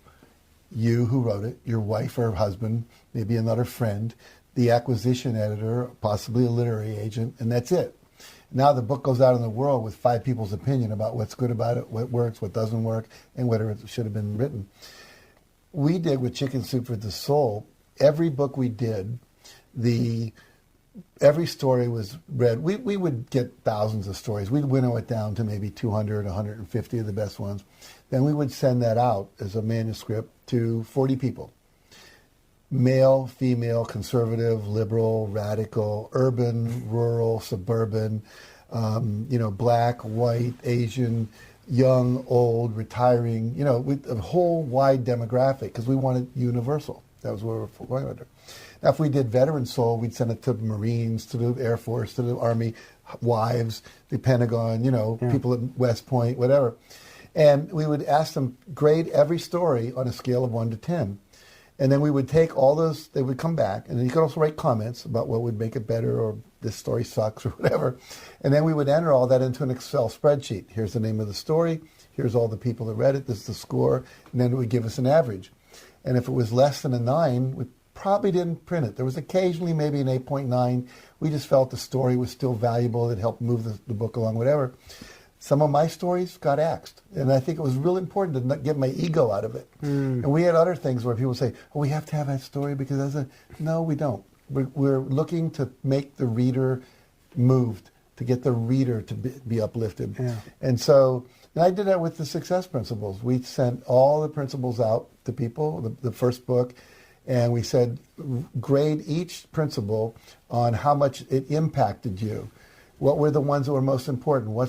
Maybe I didn't read that chapter in the first book. So when we revised the book, we had all that feedback from over 150 people that we then put into a large graph, and I had to read it for days. But it was so helpful in terms of this, we put too much, we don't need that. This one, they got confused, we need to clarify that. Yeah. This one, they said, nah, not so much. This one, we wish we had had more information. So it was very, very valuable. Well, in all these keys of how to write a bestseller, the most important is this one, and that is to choose. To choose, making the choice. It's so critically important. What are we talking about there? We're talking about, actually, first of all, choose to walk into your potential as an author. We've just given you a number of different keys. And I think, this can be, there's two different folks, I think, probably watching this video, Jack. Some are excited. They're like, wow, this is incredible. Every key, boy, it just give me more. Mm-hmm. And then there's others, and I can understand this, where it's just like, oh my gosh, there's a lot to this. I mean, I don't, they might even possibly feel a little discouraged. They may feel like, oh my gosh, I just wanted to write a book and look at all these things. But I think the thing we're really saying is, you don't have to do all of these things. We want you to be aware of the options. My mother likes to say, options aren't optional, and just one or two of these ideas can take your book from ordinary to extraordinary. No, it's true. I think, I learned you can't do everything all at once. And I didn't know when I started out what I know now. I mean, I've been doing this book thing since 1976, Chicken Soup since 1993, and the Success Principles came out in 2005. So we were able to revise the book 10 years later with what we'd learned between. So I'm learning something all the time. I teach there should be doing constant and never-ending improvement. And you can't learn everything at once. Otherwise, every first grader would be in graduate school. And you can't judge yourself for not knowing yet. But what you can judge yourself is not being committed to learn it. And I think the real commitment is, are you willing to grow? Are you willing to learn what you need to learn to do what you're here to do? And I believe if anyone is thinking about writing a book, that there's something in them that wants expression. I was at a conference recently called Success 3.0, where the person who put on the conference and invited all the speakers said, everybody is the cutting edge of evolution, of consciousness. They actually went to the point of saying God is evolving, and he or it or she or however you hold God can't evolve without us evolving. There's a wonderful story we put in the Chicken Soup book about the statue in Germany in front of a church during World War II, and its hands got blown off by a bomb. And they had this big meeting in the church whether or not they should hire a sculptor to resculpt the hands and attach it. They decided not to. And they put a sign at the bottom that said, God cannot do his work on earth without your hands. And so each of us is this evolution of bringing something into being that was never there before. And if we don't do that, we're kind of not just being a chicken, we're stopping the evolution of consciousness. I make a big deal out about this, that when you deny your destiny, when you don't follow those internal impulses and inspirations, then you're slowly killing yourself. You're slowly dying. You meet the people that are passionate, some of the people we know, we've talked about, Tim Ferriss, Robert Kiyosaki, Mark Victor Hansen, Marcy Shimoff, we can go down the list. These are all alive, passionate people. And the reason is because they keep saying yes to the inner voice, the one that wants to promote, to get an idea out, to share what they know. And so don't be slowly killing yourself. Don't be numbing yourself out. Have the courage to make the choice to do something and then learn what you need to learn to do it. And as you said, you won't learn it all overnight. The reason we put this course together is we went to the best of the best of the best and said, what is it that you know that we can learn from? And we learn from them as well. Mm-hmm. And so it's like to save people the pain of having to go out and find and discover all that on their own. So for me, it's like choose to honor yourself. Choose to be that cusp of evolution. Choose to bring forward that which is it's demanding expression in you. And when you do that, you come alive. And, one of the wonderful quotes I like from Howard Thurman, he says, don't ask what the world needs, ask what makes you come alive. Because what the world needs are people who've come alive. And I've never met an author who hadn't come alive. That's why I love going to writers' conferences. I love teaching for Quantum. I love working with you. Is writers are interesting people because they've been willing to follow that and choose to learn what they needed to learn and then to go out and do it. So my invitation to everyone out there is make a commitment to be the best you can be. And you can't do that if you're thinking about writing a book and not write it. And don't forget, there are people out there right now who need Hi, I'm Steve Harrison. My team and I have helped over 15,000 authors promote themselves. We've helped launch such best-selling books as Rich Dad, Poor Dad, and Men Are From Mars, Women Are From Venus. And one of my most famous clients is Jack Canfield, co-creator of the Chicken Soup for the Soul series. I quickly noticed that Jack's success was no coincidence, but rather because he thought differently as an author. And I thought you could benefit from his wisdom, so get some popcorn and enjoy. So you want to write a book, but you're probably thinking, how do I do it? What's the best way? What if you could learn from somebody who's had many, many New York Times bestsellers, in fact, 47 New York Times bestsellers? Well, we're here in his office with Jack Canfield. We're going to talk about his writing process. We're going to show you how you can write your book. And Jack, this has just been great to come here to your office and be able to ask you these kinds of questions. Well, I'm glad to have you here. How many books do you think you've written right here on this hallowed ground? Well, in this office, I've either written or edited over 200 books. Wow. Yeah, and somewhere before we could afford to live here, and that was the result of some of the other books we wrote that did really well. Yeah, well, it's such a beautiful home, and it's been always a thrill for me to come many times, and we call it Bestsellerville because this is where so many. I never heard you say that before. Yeah, it's and I think what I appreciate about you and working with you over the years is you're so good at teaching people, breaking things down, so that other people can do them. Let's talk about just the writing process. I think a question a lot of times people ask is, how do I get started? I've got an idea for a book. I've got maybe the topic that I think I want to write about. And so they've got questions. And I thought it would be helpful to talk about your process. For you, where does it all start? Well, I've written books a number of different ways. The main thing for me is I sit down with my laptop, usually in bed or in a chair somewhere, to really relax, out by my pool even, and I will start to make dot points, notes, bullets of everything I know about that topic. That concept, that story, that person, that book I read, that quote I read, and I might even go, Bertrand Russell quote. I don't even remember word for word, but I know I'm going to go back and find that. Okay. And then after I do that, and that may take me, 3 or 4 hours to do that, sometimes longer. But now I've just got a list, maybe 6, 7, 8 pages of dot points. Then I say, okay, how can I organize these? What makes sense to put these together? Now, some people do a mind map where you just actually do it on paper. But I like to do it in the computer. Then I just do cut and paste. I start moving things around. What goes together? Oh, that story illustrates that point. So let's say we're going to talk about 100% responsibility. I know I'm going to use the formula E plus R equals O, event plus response equals outcome. I know I'm going to talk about blaming, complaining, excuse making. All of those are not ways of taking responsibility. Then I think, W. Clement Stone, he's the guy who taught me that. I write W. Clement Stone. So this is all in a Word file? A Word file. And you're grouping these sentences and these phrases by topics. Right, and then I may go on to something else, okay. And then I life purpose. But then I remember another thing about responsibility, so I go back and stick that in there.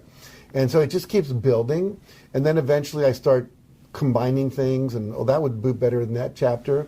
And I've just got little dot points now, the W. Clement Stone story, the Girl Scout story, whatever. Once I have that, I always like to, for me, I like to do a title page, and then I write a page called Table of Contents, then I write a page called Dedication, and I just start putting structure to the book, and I put a page break between each of those. And then I think, okay, I'm going to have a chapter on responsibility. So I took chapter 1, responsibility. And then I take all the dot points and I put them in there. And eventually I've got a skeleton for the book. Then I go back and I say, okay, W. Clement Stone story, I better write that. When I first went to Chicago, I heard about this guy named W. Clement Stone. I decided to take a workshop with him. Eventually I decided to work for him. He asked me 3 questions in my first interview. So I write it. Then I go to the next dot point, and I write that. I go to the next point dot. So one thing you have is you have this Word file that's just ever expanding. Ever expanding. Which is what the book is. And for me, it always gets too big. Okay. So one of the things about writing, it's like my sister-in-law is an interior decorator, and she says good interior decorating is about removing things, not adding things. Because I tend to be, you look behind me, I tend to gather a lot of stuff. I'm a collector. And so often I get too much material for a book. Like one of the great pieces of advice someone once gave me was, don't try to put everything you know in one book. In other words, maybe you've got 24 principles. Why not write about 5 of them in this book and 5 the next? Or do an overview book and then go in depth with some of the other things. So for me, I did the success principles. First chapter was E plus R equals O, and 100% responsibility.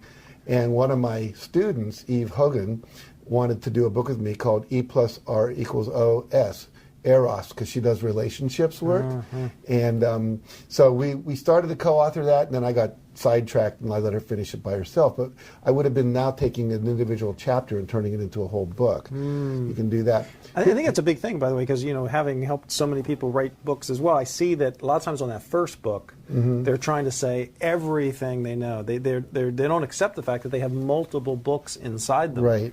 And I think sometimes you overwhelm the reader. I've been accused of that once or twice. But with Chicken Soup, we always did 101 stories. So that became the formula for that. And the stories were always 3-4 pages, sometimes 1 page. The longest we ever did was 12 pages. It was a Tom Clancy story. And you don't edit Tom Clancy. He's a great writer. And so we said, okay, it was a Baltimore Sun op-ed piece that we really loved about some kid who was in a Make-A-Wish Foundation. Their Make-A-Wish was to meet Tom Clancy. And he wrote about how it moved him at such a deep level. It was a very good story. But basically, I would always know we're going to have 101 stories, and we're going to divide them into sections on love, on self-esteem, on overcoming obstacles, on perseverance, things like that. Okay, so you do that. So then what's the next step of just writing the book and getting it done, and how you do it? Well, I think it's just continue writing and writing and writing and writing and writing. And then you reach a certain point where you say, well, I've pretty much said everything I want to say. And then I go back and I reread everything I've written and I edit it again. Now, the first Chicken Soup for the Soul book, I edited every story 6 times. And this is a big thing, too, though, because I think sometimes people make a mistake where they write and they edit while they're writing. And for a lot of people, that gets them stuck. Yeah, if you can do that and it's fun, like it was, I just gave that example, great. But in general, just get words on paper. And then come back and you'll have a better feel for it. And then what I also do is I give it to people to read. My wife, my staff, other people, friends of mine. With Chicken Soup, we actually created a panel of readers, 40 people that would read all the stories and give feedback. My sister, major breakthrough. She read the first 10 stories, and then she called me up and she said, I'm crossing out all your last paragraphs. I said, why? She says, because you're always telling everyone what they should think as a result of reading the story. Don't tell me what to think. Let me decide what to think. So I stopped kind of preaching at the end of those stories, And I probably would have left that in and offended a lot of people if I didn't get that feedback. What's it like to hear that, though, from your sister or your wife? I mean, people are giving you the criticism. I mean, sometimes it's not easy for folks. Well, you have to be willing to say, this is for improvement. It's not about my ego. I tell everyone, everything in life is a first draft. Yeah. And be welcome feedback. A lot of people think that feedback says, here's where you were stupid, and for me it's called thank you. Now, one person's feedback may be off. You might have just offended them, or they just might have a bug in their ear about something that happened in their life. But if you get a pattern of feedback, that's what you want to pay attention to. And the last thing I do, Steve, is I reread what I wrote out loud. Because most people, when they read, sub-vocalize. In other words, they're reading and they're saying the words to themselves silently, unless you learn to speed read. Then you take in whole chunks of sentences at a time. So have you ever had a script and you're in a studio, because I know you do this, and you start reading it, it just doesn't sound right? It doesn't come trippingly off the tongue, as one actor said. Right. Then you know it's not going to sound right to the reader. And so what I did with the first Chicken Soup for the Soul book is I went to a hotel in Colorado where I'd skied in the winter and went there in the summer, and I would read all day long, sit in the hot tub at night, get up the next morning, read all day. 3 days, read every story out loud, and edited it based on it didn't sound right. So this is good. Hot tub editing.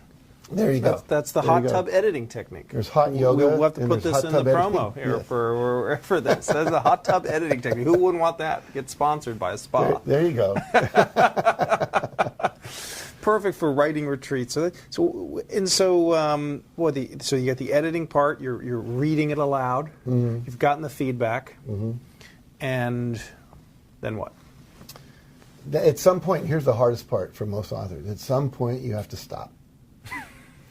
Most people are afraid to stop because they don't think it's done yet. And at some point, you simply have to say, this is And why you feel that way when you stop writing books? There's I part of you always- that feels it's not done? I always feel I could have improved it more. This is So why what gets you to say, okay, contracts. good enough? Contracts. Somebody says this has to be delivered to the publisher by the state. The deadline, the great invention. The great. Now, the problem is if you're self-publishing, which a lot of people do today, whether it's an ebook, a Kindle Yeah. book, or a self-published book, which is becoming the majority. Yeah, so what would you suggest? If they're self-publishing, they don't have that editor on them. Give yourself a deadline.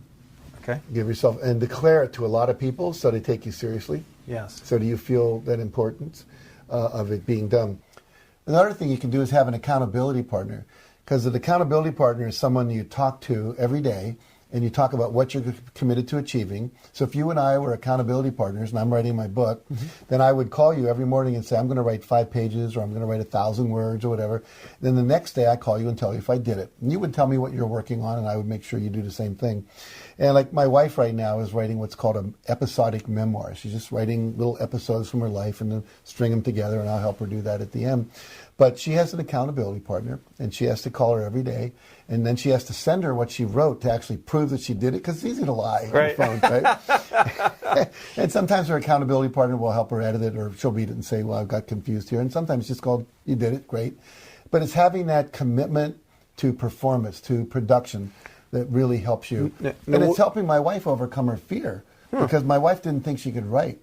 And when she gets the feedback that, oh, I like this is good, Yeah. and she it motivates her, inspires her to keep going. Well, Jack, we've been talking about support, getting accountability partners. A lot of times people have family and friends who are supportive and encouraging. But at the same time, sometimes people have doubters and skeptics in their life. Well, I think it's more than some of the time. I think it's most of the time. I can remember, and when we did Chicken Soup for the Soul, I had friends, well, even in my own company, someone, you're going to do a book called Chicken Soup for the Soul? Do you think we're going to get hired by corporations if you do a book? Can't you do The 8th Habit of Highly Successful People or something like that? I said, no, I have to do this book. So we wrote the book, and then we took it to New York, and we got rejected by 22 publishers. Our agent gave us the book back because he became a skeptic. Can't sell this book. So we had to go to Book Expo America and go from booth to booth to booth where all these publishers were. And on a third day, after 144 rejections over the course of 14 months, we finally sold the book. And then my publisher became a skeptic. I said, how many copies do you think we'll sell? He said, oh, 20,000 if we're lucky. I said, really? We want to sell 150,000 by Christmas, because the book was coming out in July, and 1.5 million in a year and a half. And he laughed out loud. I mean, he literally laughed out loud. He said, you guys are crazy. And I said, no, we're authors and we're entrepreneurs. We think we can do this. Well, you know, when we sold 1.3 million in a year and a half, he stopped laughing. Then he went out and bought a $34 million Falcon jet. So he's got a private jet right now. And I think one wing's called Jack Canfield and the other wing's called Mark Victor Hansen. And the other part that was fun was all those rejection letters that we had gotten. When the book came out on the New York Times list, I wanted to find those letters and just staple the New York Times list to the rejection letter saying why it would never work and send them back. I think God was protecting me because I couldn't find the letters. I later did find them, but by then I thought better of being kind of smart ass about it. But it was, I remember being in the green room somewhere and one of the publishers, like from Simon & Schuster or something, said, oh man, I wish we had published your book. It was very fulfilling. And, you know, Jack, something happened one time. I was having lunch with a client, and I said to her, why is it that you want to write your book and get it out there? And she said, I don't want my message to die with me. And that is something, as I've worked with clients, I know that so many of them really feel they've got something to pass on that they want to share. It's part of their legacy. I think it's even part of what motivates you with what you do. It is. It is. I think that probably the thing that motivates me the most is having an impact on other people. I want to make a difference in the world. You know, with Chicken Soup for the Soul, it was change the world one story at a time. And it all started when I was a high school teacher in Chicago, and my kids weren't motivated to learn, and I was always motivated to learn everything. And so I became more interested in how can I motivate these kids to believe in themselves and to really think they could be successful. That became more important to me than teaching history. And so I started researching how can I build their self-esteem, how can I motivate them. And what I found was a lot of techniques. I took a lot of trainings, I read a lot of books, but there was no book on how to develop self-esteem and self-concept in the classroom. And my professor in college always said, if you're looking for a book and you can't find it, it probably means you're supposed to write it. So after a number of years of doing that and teaching, I said, okay, I'm going to write a book. And I don't know why the number 100 always comes up, but 100 Ways to End Self-Concept, 101 Stories in Chicken Soup. I said, I got to have 100 ways. So I wrote a book. It took me about a year to do it. I wrote a couple of techniques every week, and then I published that book. That book sold 400,000 copies. 400,000 teachers bought that book. Wow. And I still get people today will come up to me and say, when I was a teacher, I bought your book, and it changed everything. And I would get letters, and then what happened, people would start to invite me to come speak in their schools. And so that was huge for me. And then with Chicken Soup, I just had this need to put the stories in a book and share them with the world, because there's a limit when you're speaking. You maybe speak to 100 people, even if you're speaking to 2,000 people. But the first Chicken Soup for the Soul book sold 10 million copies. And so this idea of impact, and then it went into translation. I think it's 47 languages now. Wow. That book's probably sold 20 or 30 million copies, the first one. Wow. And the whole series now has sold 500 million books. And this is really interesting. In China, they use the book to teach English. Chicken Soup for the Soul, English on one page, Chinese on the other. So the kids can read in English, they get stuck, they go over to the Chinese and come back. And then I got a letter about 2 months ago, Steve, this is amazing, from a guy in Toronto who's Chinese, but he's studying with a literature professor who's studying Chinese modernism. And he said, Chicken Soup for the Soul books, which have now sold 315 million copies in China, has changed Chinese literature. Chinese literature was always very flowery and very poetic, and now it's kind of realistic. And they said it's because of the Chicken Soup for the Soul books, people are now writing that way. Now, who knew? Well, what's amazing too is because I know that you do teach, have big goals, and think big. Right. But what you're describing is impact that's even bigger than you can even imagine. That there's a way in which when you write, when you dare to say yes to this voice of, yes, I've got a book inside me, I'm going to make it happen, it can have ripple effects that you never dreamed. Right. I was just speaking in the Grand Cayman Islands. I was in the Ritz-Carlton Hotel. The general manager says, can I have a drink with you? I said, sure, of course. Sit down with him, and he starts telling me about his wife, who's younger, who was depressed and suicidal, and someone gave her a Chicken Soup for the Soul book and saved her life. Wow. We have over 2,000 documented letters from teenagers who said, because of Chicken Soup for the Teenage Soul, I did not kill myself. I mean, letters, they wrote them, and who knows who didn't write the letters. So you never know who you're going to touch. So we've talked about impact, and that's probably the most important. What are some other things that you've seen, some other doors that have opened for you as an author? Well, an obvious one is that your book's successful, you make a lot of money. I mean, I've become a multimillionaire because of Chicken Soup for the Soul. And we're sitting here in my 6,500 square foot house on my 3-acre estate in Santa Barbara. I can see the ocean out there. Yeah. And so that wasn't my main motivation, but it is a wonderful payoff. And that's allowed me to do all kinds of things: travel, send my kids to the best schools, get good medical care, know that my future is secure, that my retirement's secure. Not that I ever planned to retire, but if I needed to, I could. And so the financial impact is phenomenal, and I love it. And I think that in terms of income, there's different kinds of income, right? There's the royalties, right? In fact, we're going to show you. This is the first check that you got for one of your royalties for Chicken Soup for the Soul, right? Over $1 million. Yeah. Over $1 million. And the funny thing is, the publisher put a smiley face in his signature. It was the first $1 million check he'd ever written to an author. Wow. And that was one of 4 checks that year. It was over $6 million in royalties.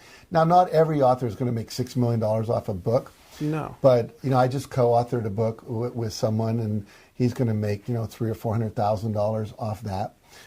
So I mean, and there's passive income in the sense of just this money comes in, you write it once, right, and then it can pay you year after year. I'm still getting royalties on books I wrote in 1976. But there's another kind of income too, and that's the income that comes from being able to talk about your book.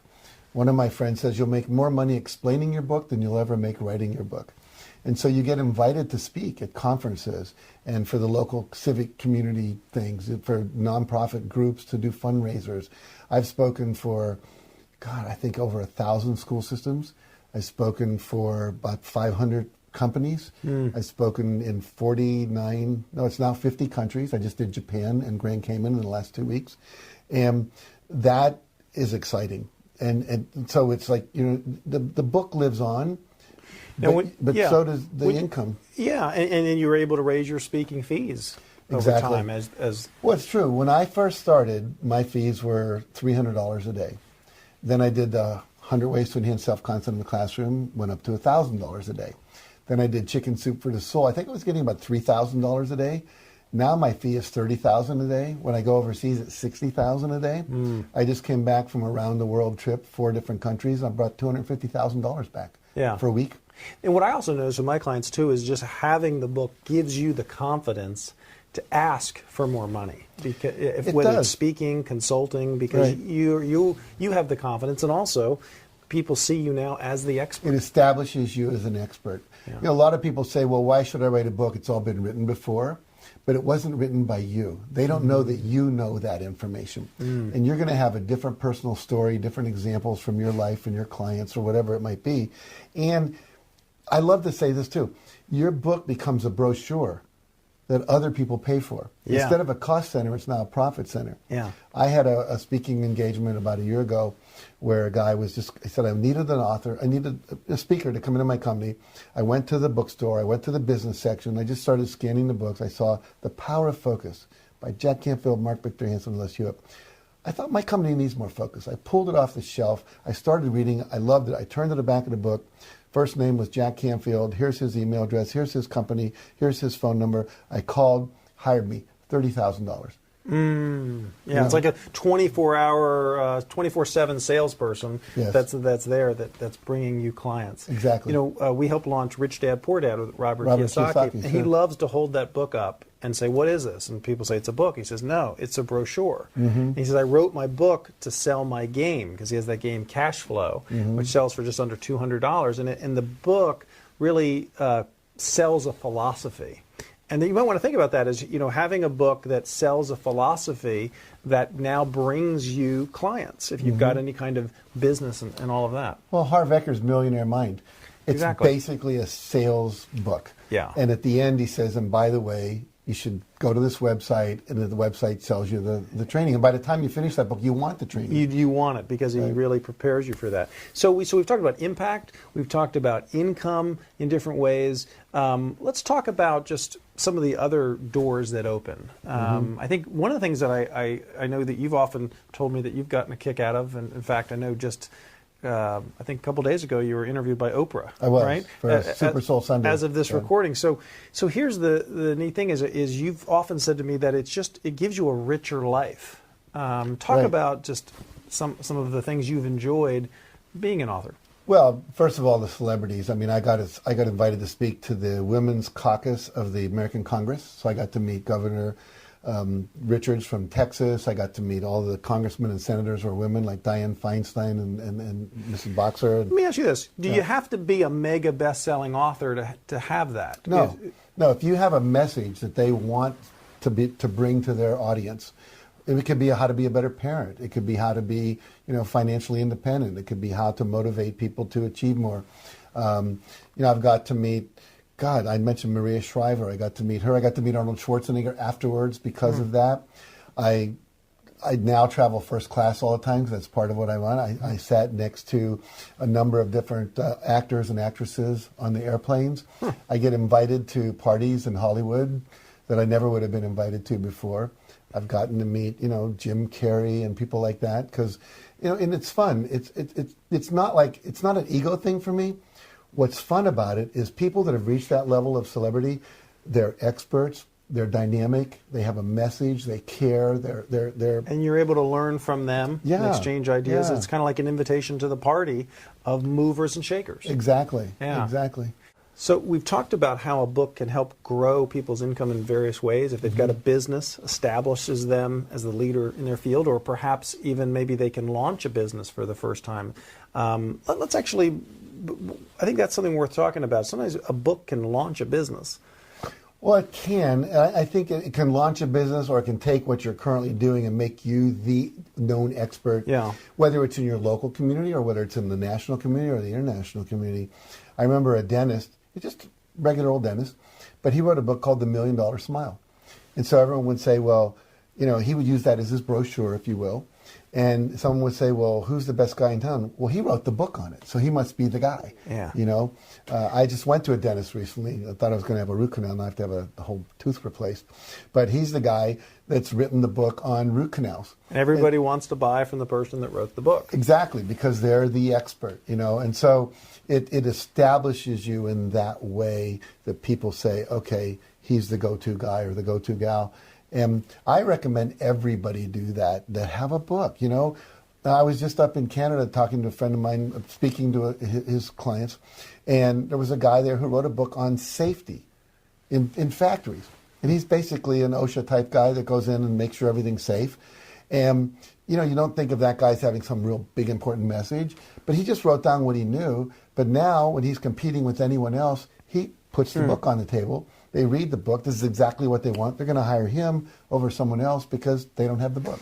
Well, we're really talking about unfair advantages in a way that books give you. Because when you become the author of a book, there are doors that open for you that don't open nearly as easily for other people. One of those is publicity. The media, radio, TV, bloggers, newspapers, magazines, they love to cover authors and write about authors. I know this myself, having spent over 25 years helping authors get publicity. And when you have a book, it's just a lot easier to get on national TV and get major media attention.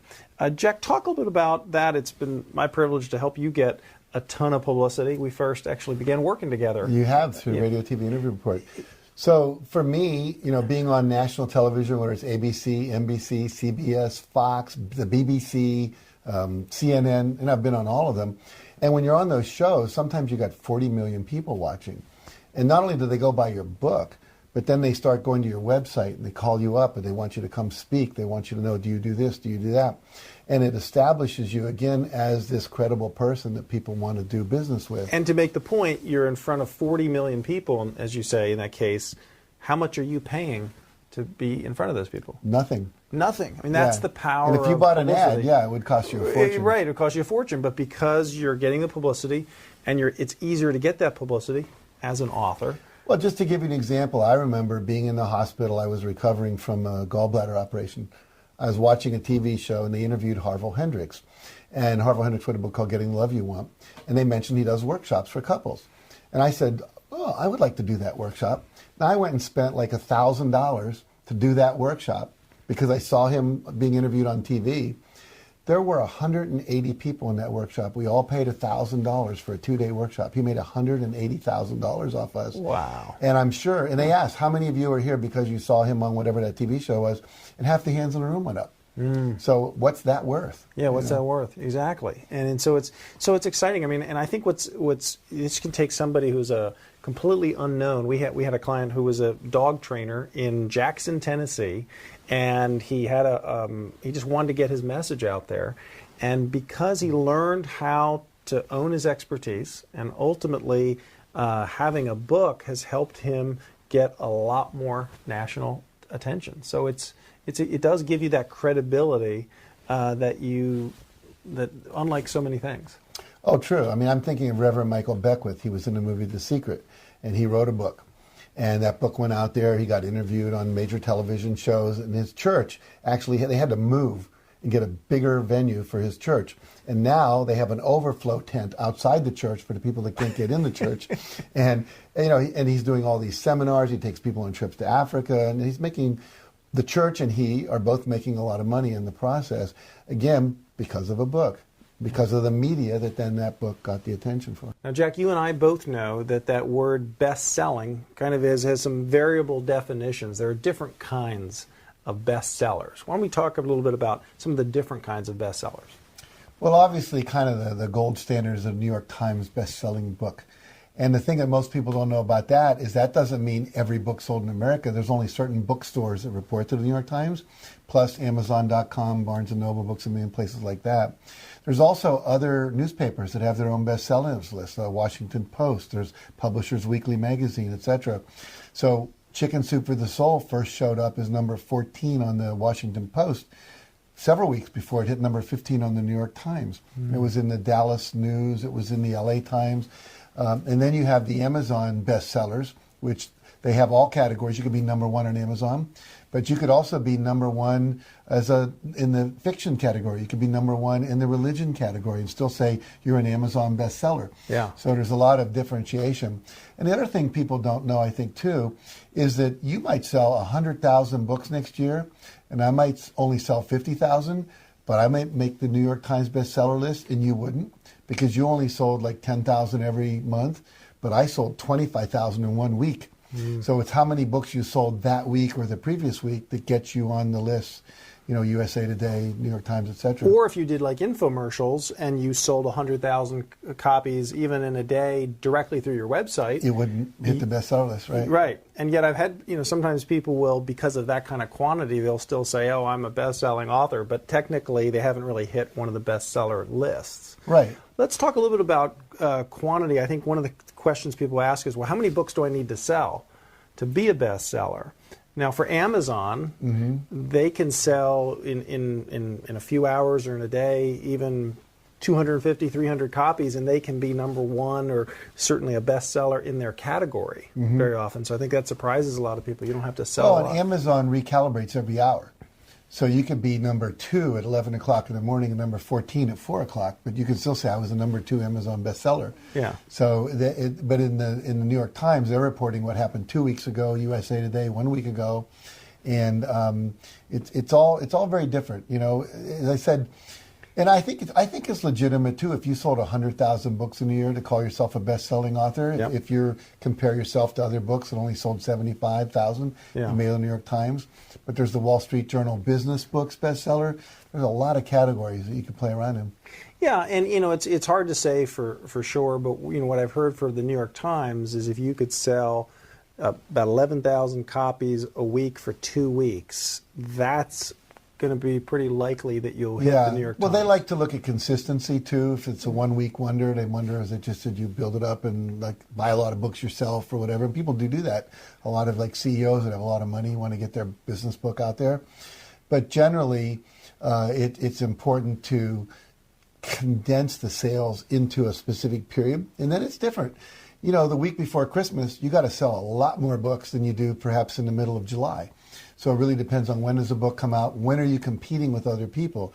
And then you can study that world and find out that there are certain seasons where books are introduced. And if you think you're going to have big sales because of all the promotion and TV shows and so forth, then you can go for those weeks, but you might want to delay it a month and come out when there's not so much competition.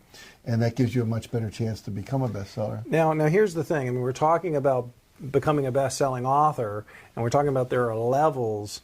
But then there are really levels. Who you're hearing from, who I'm sitting next to, you're arguably the most successful nonfiction author of all time in terms of hitting the New York Times bestseller list. You've had 47 New York Times bestsellers. 16 of them have been number one. And we're not talking about books that hit the New York Times for a week or two or three or four. Your books were on week after week, month after month. The first Chicken Soup for the Soul book was number one for 3 years. And then the second helping became number 2, while number 1 was still number 1. And then we had a third book that was number 3. We had 1 through 3. And at one point we had 7 books out of 15 on the New York Times bestseller list in the nonfiction category. Incredible. So that just puts into context. There are different people out there that can talk about becoming bestsellers, and we are talking to a true master. You're a very humble, giving person, but I don't want to lose sight of the incredible achievement and accomplishment that is. Thank you. One thought I had actually, I've often wondered this: when you're on month after month, year after year like that, do you still check every week to see if the book's on the bestseller list? Are you worried that it's is this the week that we fall off? Or do you just just take it for granted that it's just going to be there. Well, here's the deal. The first couple of years for Chicken Soup, I bought every paper that I could find on the kiosk at this one newsstand in L.A., Dallas Times, Washington Post, New York Times, Wall Street Journal. I get Publishers Weekly, USA Today. I actually subscribed to USA Today because one time I missed it and I wanted to copy it and I couldn't get the paper later. But I did. And then after a while, it was kind of like, enough already. It's doing what it's doing. But when I bring a new book out, I will check the Amazon list probably every hour, every day for probably a month or two. And I chart it to see how it's doing. And if it's falling down, like, well, what can we do to bring it back up? And how many positive reviews do we have? And so, yeah, I'm not above that. It's exciting. I feel good about it. Absolutely. But it does reach a point where you go, okay, it's doing what it's doing. And then you have other things you have to do in life. And then I stopped doing it. Well, who better to talk to than you about keys to writing a bestseller? Mm-hmm. And let's talk about, I know we've organized a number of points here for folks on how to write a bestseller. And the first point is that your book needs to have a compelling concept where one of the things, how are you going to make your book stand out? And a lot of times I think people overcomplicate. They don't realize the power of simplicity. Mm-hmm. That a simple concept for a book often can make it very distinctive. So, like, for example, I know in the program that we have where we've interviewed other best-selling authors, you have Ken Blanchard with The 1 Minute Manager. And one of the reasons that book sold over 3 million copies is what a simple idea, The 1 Minute Manager. There's lots of books on management, but that's a compelling concept. Who doesn't want to be, oh, wow, I can actually be a manager and just spend a minute on it. Right. Well, the 4-Hour Work Week by Tim Ferriss that's another, like, whoa, 4 hours, that's all I got to put in and I can be successful. That's appealing. Yeah. How to lose 30 pounds in 30 days. That's appealing. Yeah. So it's like, if you have a concept and you can try to put it in a message that says, okay, if you do this, something important is going to happen for your life. Like when we wrote Chicken Soup for the Surviving Soul, inspirational stories of people who survived cancer. If you've got cancer, that appeals to you because you want to survive, And so you think about it, well, who's the reader and how can I reach them with a message that says, okay, this is important, it's going to change your life. And then you come up with a concept like Chicken Soup for the Soul, which allowed us to have a series. I mean, Ken Blanchard did the 1 Minute Manager, the 1 Minute Parent, the 1 Minute Teacher. They really... And then John Gray, Men Are From Mars, Women Are From Venus, Mars and Venus in the Classroom, Mars and Venus Diet and Exercise Solution, Mars and Venus in Business. So, and we'll talk about titles in a second too, but while you're on that, I think that's a thing people don't think about is having a title that could be a series. Yes. Can your book title be a series? And also, could it become a trademark? Could it become a brand? Right. Like Chicken Soup for the Soul, because you ended up doing a lot of licensing just around that phrase. Yeah, it did become a brand. We did not set out to become a brand, but we actually won the Asia Brand Award. It's like, who knew? It was an accidental thing we got. Now, once we realized we kind of had one, we actually studied, like, how do we take advantage of this? How do we nurture it, market it, steward it? But basically, a book can become a brand, and I always tell people, you may have a one-book message, but think about, is there a possible series here? And if there is, Sue Grafton is a mystery writer. A is for alibi. Then she did B is for this, C is for that, D is for that.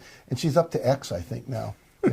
And so she's built a whole series of 24 or 5 books now, a letter for, whatever the word is in the book.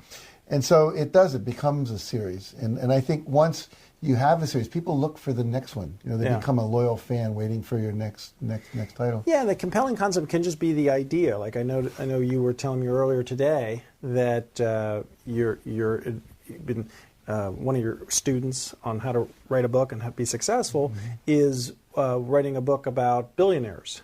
Yes. And so they're interviewing billionaires. Right. So right there, that's a pretty compelling concept. Well, a book, it's pretty simple. A book where, hey, billionaires tell you how to become a billionaire. Right. That's compelling. It is. And it's the first time anyone's ever done that. I mean, Harv Eker did The Millionaire Mind, and now we're doing The Billionaire Secret, Yeah, which is a good question. How can you be the first?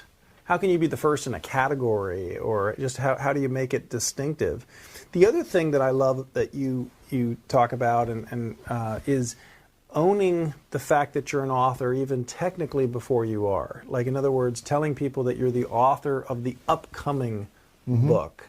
A lot of people don't know with Chicken Soup, they've heard the stories that you were rejected by 144 publishers and everything else, but one of the things that you and Mark did is you were out there speaking and teaching, and you were telling people, we are going to do this book, and would you like to buy it ahead of time? And so you had people actually ordering your book. So before we had it. Well, I started that way back when I did 100 Ways to Enhance Self-Concept in the Classroom. I didn't really have enough money to take the time off to write the book. So every time I would talk, I would pre-sell the book for $8, Right. Back then, $8. I'm talking 1976, probably was worth $16 now. And I had 1,000 orders, $8,000. Before you even wrote? Well, as I started, or as you're and as I went along. And I now knew I had to finish the book because I had this obligation. I was going to go to jail for fraud if I didn't finish the book. But more importantly, I only needed $2,000 a month to live on back then. So that was 4 months of income that allowed me to take the time to read it. With Chicken Soup, what happened is we said to this, we got rejected by all these publishers. Then one day I said to a publisher, what would have to happen for you to say yes? And they said, we'd have to know we could sell 20,000 copies because that would pay for the editing, the printing, the distribution. And if we sold 20, we'd break even. And then if it sizzles, great, we'll make profit. So now there's no loss. And so we went out, and every time Mark and I did a talk, we put a piece of paper on every seat. Sometimes it was 20, sometimes 1,000. And it said, I promise to buy X number of copies of Chicken Soup for the Soul, name, address, phone number. This is before the internet. And so no email addresses. And then we would collect them at the end. One guy wrote down 1,700 copies. I called him up. I said, are you for real? He says, yeah, I've got 700 coaching clients. I will buy one for every one of them. And so when we went to the book expo in America where we finally sold the book, we had bankers boxes full of these showing, look, we've already got commitments to buy these. Yeah. And then we had to say to the publisher, believe this or not, we said, if you don't sell 20,000, we'll buy them. Now, we were confident we could say that because we had commitments to buy from 20,000 books. But it took all the risk away. And so for us, it was like, but here's the other point. When the book came out, we just put them in an envelope, sent them a copy of the flyer we had, sent it out, and we sold 20,000 books. And it's also, I think you had a compelling concept. You were able to say we have 101 stories that will inspire, motivate, uplift you. And they've heard some of the stories, and they're because we were using them in our talks. So it's great. And so go ahead and start telling people you're the author of the upcoming book, and even consider getting a mock book cover done, because we did that, yeah. Because a lot of benefits will come your way, and in fact, you even did something that was powerful. Is you and Mark even visualized. You actually put your book, Chicken Soup for the Soul, on a mock New York Times bestseller list. We did, and it's easier now. We had to actually get a font and type it and then get the Xerox machine and size it. Now it's just Photoshop, or you just go in and do it on the computer, scan in the New York Times list and just white out that part and type it. So we actually put the New York Times list with #1 Chicken Soup for the Soul by Mark Victor Hansen, Deerfield Beach, HCI, $13.95 or whatever the price was. To visualize this. And we put them all over the office. Every one of my staff had it. It was on my mirror. It was on my refrigerator. It was next to my desk. It was in. We are very fortunate to have AWAI's Secrets for Writing for the Self-Help Market board member Donna Doyle with us today. Donna has written advertising and direct response copy for the better part of 2 decades.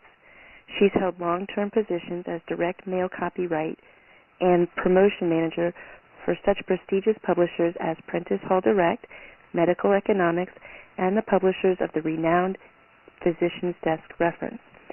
She has also worked as a copywriter and creative manager for several direct marketing agencies and publishers in both New York and Chicago.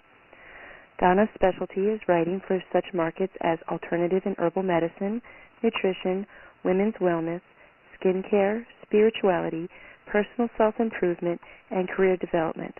Her diverse portfolio includes direct response packages, advertorials, feature articles, brochures, and infomercials. Donna, thank you so much for taking the time out to be with us today for this interview. My pleasure. Our goal today is to inspire students with the opportunity that exists in the self-help market, as well as help them become great copywriters in this field. To help us accomplish this, we would love to learn from you. So before we get started, can you tell me a little bit about how you got into the copywriting field?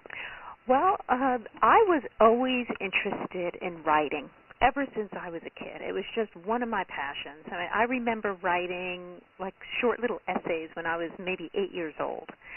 And as my writing developed and as my interests developed getting older, I found that I really wasn't the type of person that was a novelist. I was interested in feature articles, but the idea of copywriting really interested me. You know, being able to get a person to buy a product through the written word really interested me. So slowly but surely, I started getting with companies that sold through direct mail. And before that, I had no idea that people actually wrote junk mail for a living. I mean, you know, you don't really think about it. But it wasn't until I started getting into the business that I saw that, you know, it's really fascinating and very interesting and also very lucrative. And I decided on the self-help field because, well, part of it was that I happened to get a job with Prentice Hall in their self-help and health division, their self-improvement and health division, and we sold those books through the mail.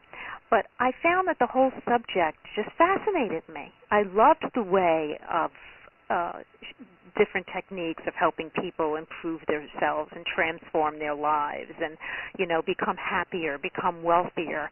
It was really passionate, and I always tell people when you decide to become a copywriter, you have to make sure to write about subjects that appeal to you, that you're passionate about, and that you believe in. Otherwise, it will show. I know in my own experience, if I get an assignment to write about a product that I really don't believe in, or, you know, don't really have much of an interest in, it's going to be a really hard package for me to write, and at the end, it shows. So I found that self-help was just so different and so exciting, and that's where I decided to put my interests. Could you tell me a little bit more about how you got your clients? Yes. At first, you know, as you mentioned, I worked for a long time at Prentice Hall, and then I started at Medical Economics. So I already had kind of a good foundation of how to, you know, succeed in the business, what makes a good control package, what the market is like.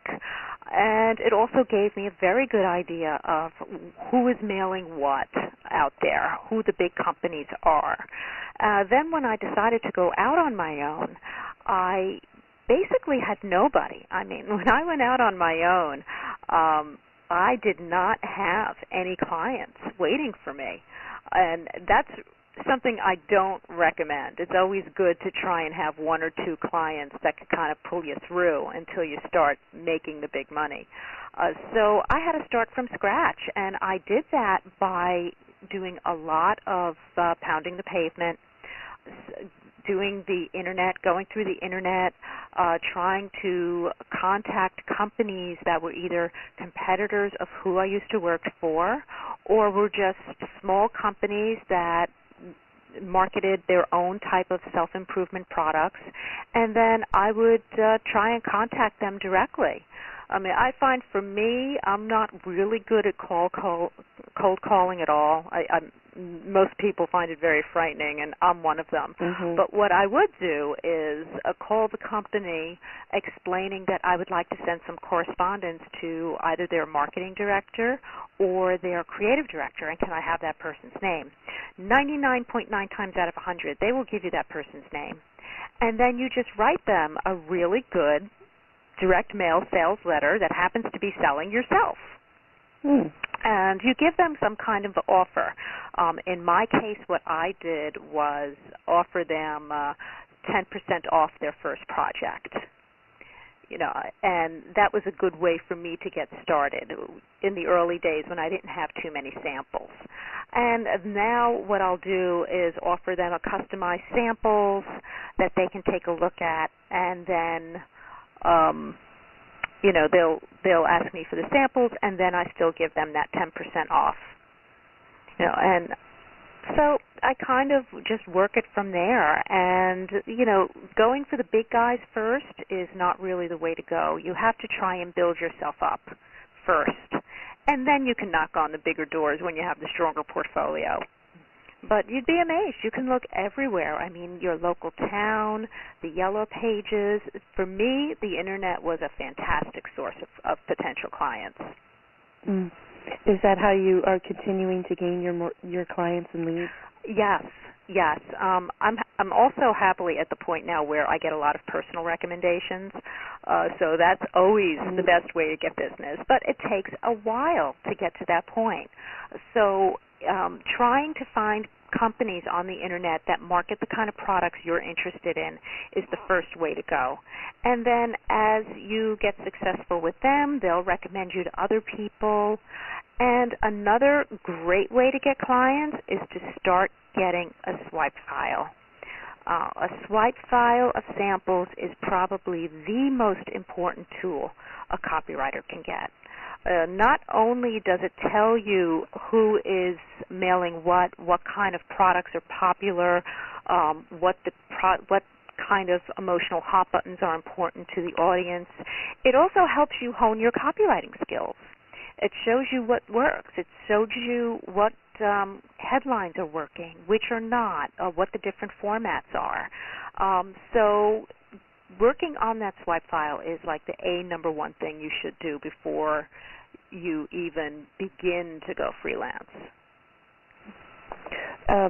What kinds of things have you learned through client critiques? I've learned more about what appeals to the target audience. I may see things one way, but the client knows their product. As much study as you do, the client always knows the product more than you do. And they know what has been successful for them and what hasn't. That doesn't say that they're not open to new ideas. They are.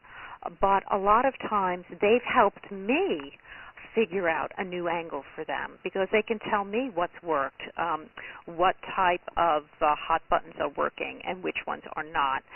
And also, too, like in any business, like in fashion, like in recording, direct mail has its own trends, too. A trend that might have been working a year ago might not be working any longer. So all of that knowledge has made me become a much stronger writer, because I can now also offer that information to other clients, and then you kind of build on it from there. Right. Can you share with us some tips that have made you a better copywriter for this market? I would say try and think of things with a marketing mind as well as a copywriter mind. When I worked for Medical Economics, one of my jobs was to actually hire freelancers.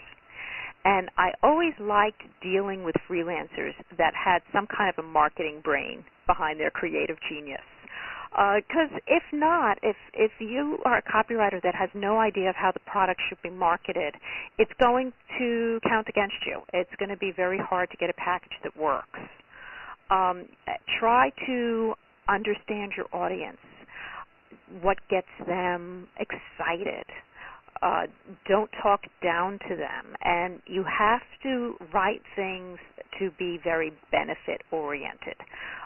Your product has a lot of fantastic features, but you have to write about them in a way that tells the reader, what is this going to do for you?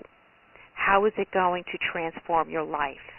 How is it going to make your job easier? How is it going to save you time and money? That's what you have to get across. Okay. From your experience, what makes the control package in this industry? What elements must it include to virtually guarantee its success? Okay, in this industry, you have to write copy that's positive. Negative approach does not work well in self-improvement. You can't write copy that's going to make the reader feel badly about themselves. I see a lot of copy that starts out, is your life not what it's supposed to be? Do you find that you got fired from your job again? Do you find that, your health is dragging and it's all to do for you to get out of bed in the morning? I mean, that's really negative. It's okay, though, to bring out a problem, but then you have to actually offer a solution to it. So you could transpose that as to something like, wouldn't it be great to be able to have all the money you've wanted, to take the trips that you've always wanted, but not have to work 10 hours a day to do it? See, that you're bringing up a problem, but it is a much more positive approach. You have to make things compelling, and you have to also tell a story. In self-improvement copy, and especially in health and nutrition copy as well, you have to tell a story. You have to explain things so that it's really compelling for the reader and keep the energy up and keep that energy going throughout the entire sales letter. It's not always easy to do, but you have to appeal to those emotional hot buttons, and that's what'll do it. If you appeal to the writer's or your prospect's desire for wealth, for celebrity, for time on their own, for, sexual gratification, you'll find that you'll start writing much more compelling copy. How do you come up with the big idea of a package? Well, once again, that's where that big swipe file comes in. Those help give you a lot of inspiration. Also, doing your homework on the internet. See what other people do, how they market their products. And then finally figure out, okay, what's the emotional hot button here, and how will my product fix that? If you can say statistics in a headline, if you can show, not tell, as it is explained to me, you have to be able to show something concrete, such as, 55% of people found success with breakthrough new technique. Something like that in your headline right up front will be a lot more compelling than new breakthrough success technique works for just about everyone. That's not as compelling. Okay, could you tell us how you get to know the person you're writing to? I would say just get into their mind. And that's why it's important that you yourself are interested in what you're writing about, because that'll make it much easier for you to get into your prospect's head. When I read something by Nightingale Conant or Brian Tracy, the big self-help people out there, they appeal to helping me make my life easier, to unlimited riches, to finding happiness. And that's the kind of thing that I'm interested in. So I know my prospect is interested in that as well. And then you just get into it even more. And getting your swipe file together and reading those other competitive packages will help you identify even other things that you didn't even know about. You have to try and actually sit down and make a list. Okay, what is important to my prospect? Let's say you're writing a self-improvement package to a person that's 50 plus. Well, I'm not 50 plus, but I have to think about what would be important to someone in that age group. What would be important to my mom and dad? What kind of things are they looking for? What kind of things are they worried about? And then you just write down a list of bullets. And that will help you get into their mind. And then from there, you can kind of figure out, okay, well, then this wealth program would be important to them. Better nutrition or helping to improve their heart health. Okay, that's something they're interested in. A way to get greater energy. Okay, that would be important to them. And that's how you really get to know them and what they want. How do you know what to say in your headlines and leads? Well, once again, I think that's really getting into your prospect's head and also getting to know your product. I mean, how is your product going to be different from everything else out there? What does your product promise that you can build on in your headline. Once again, pointing to specifics, pointing to statistics. All of that is the kind of stuff you want to get up there. Right. How do you get through tight deadlines? Do you have any productivity tips to share with students?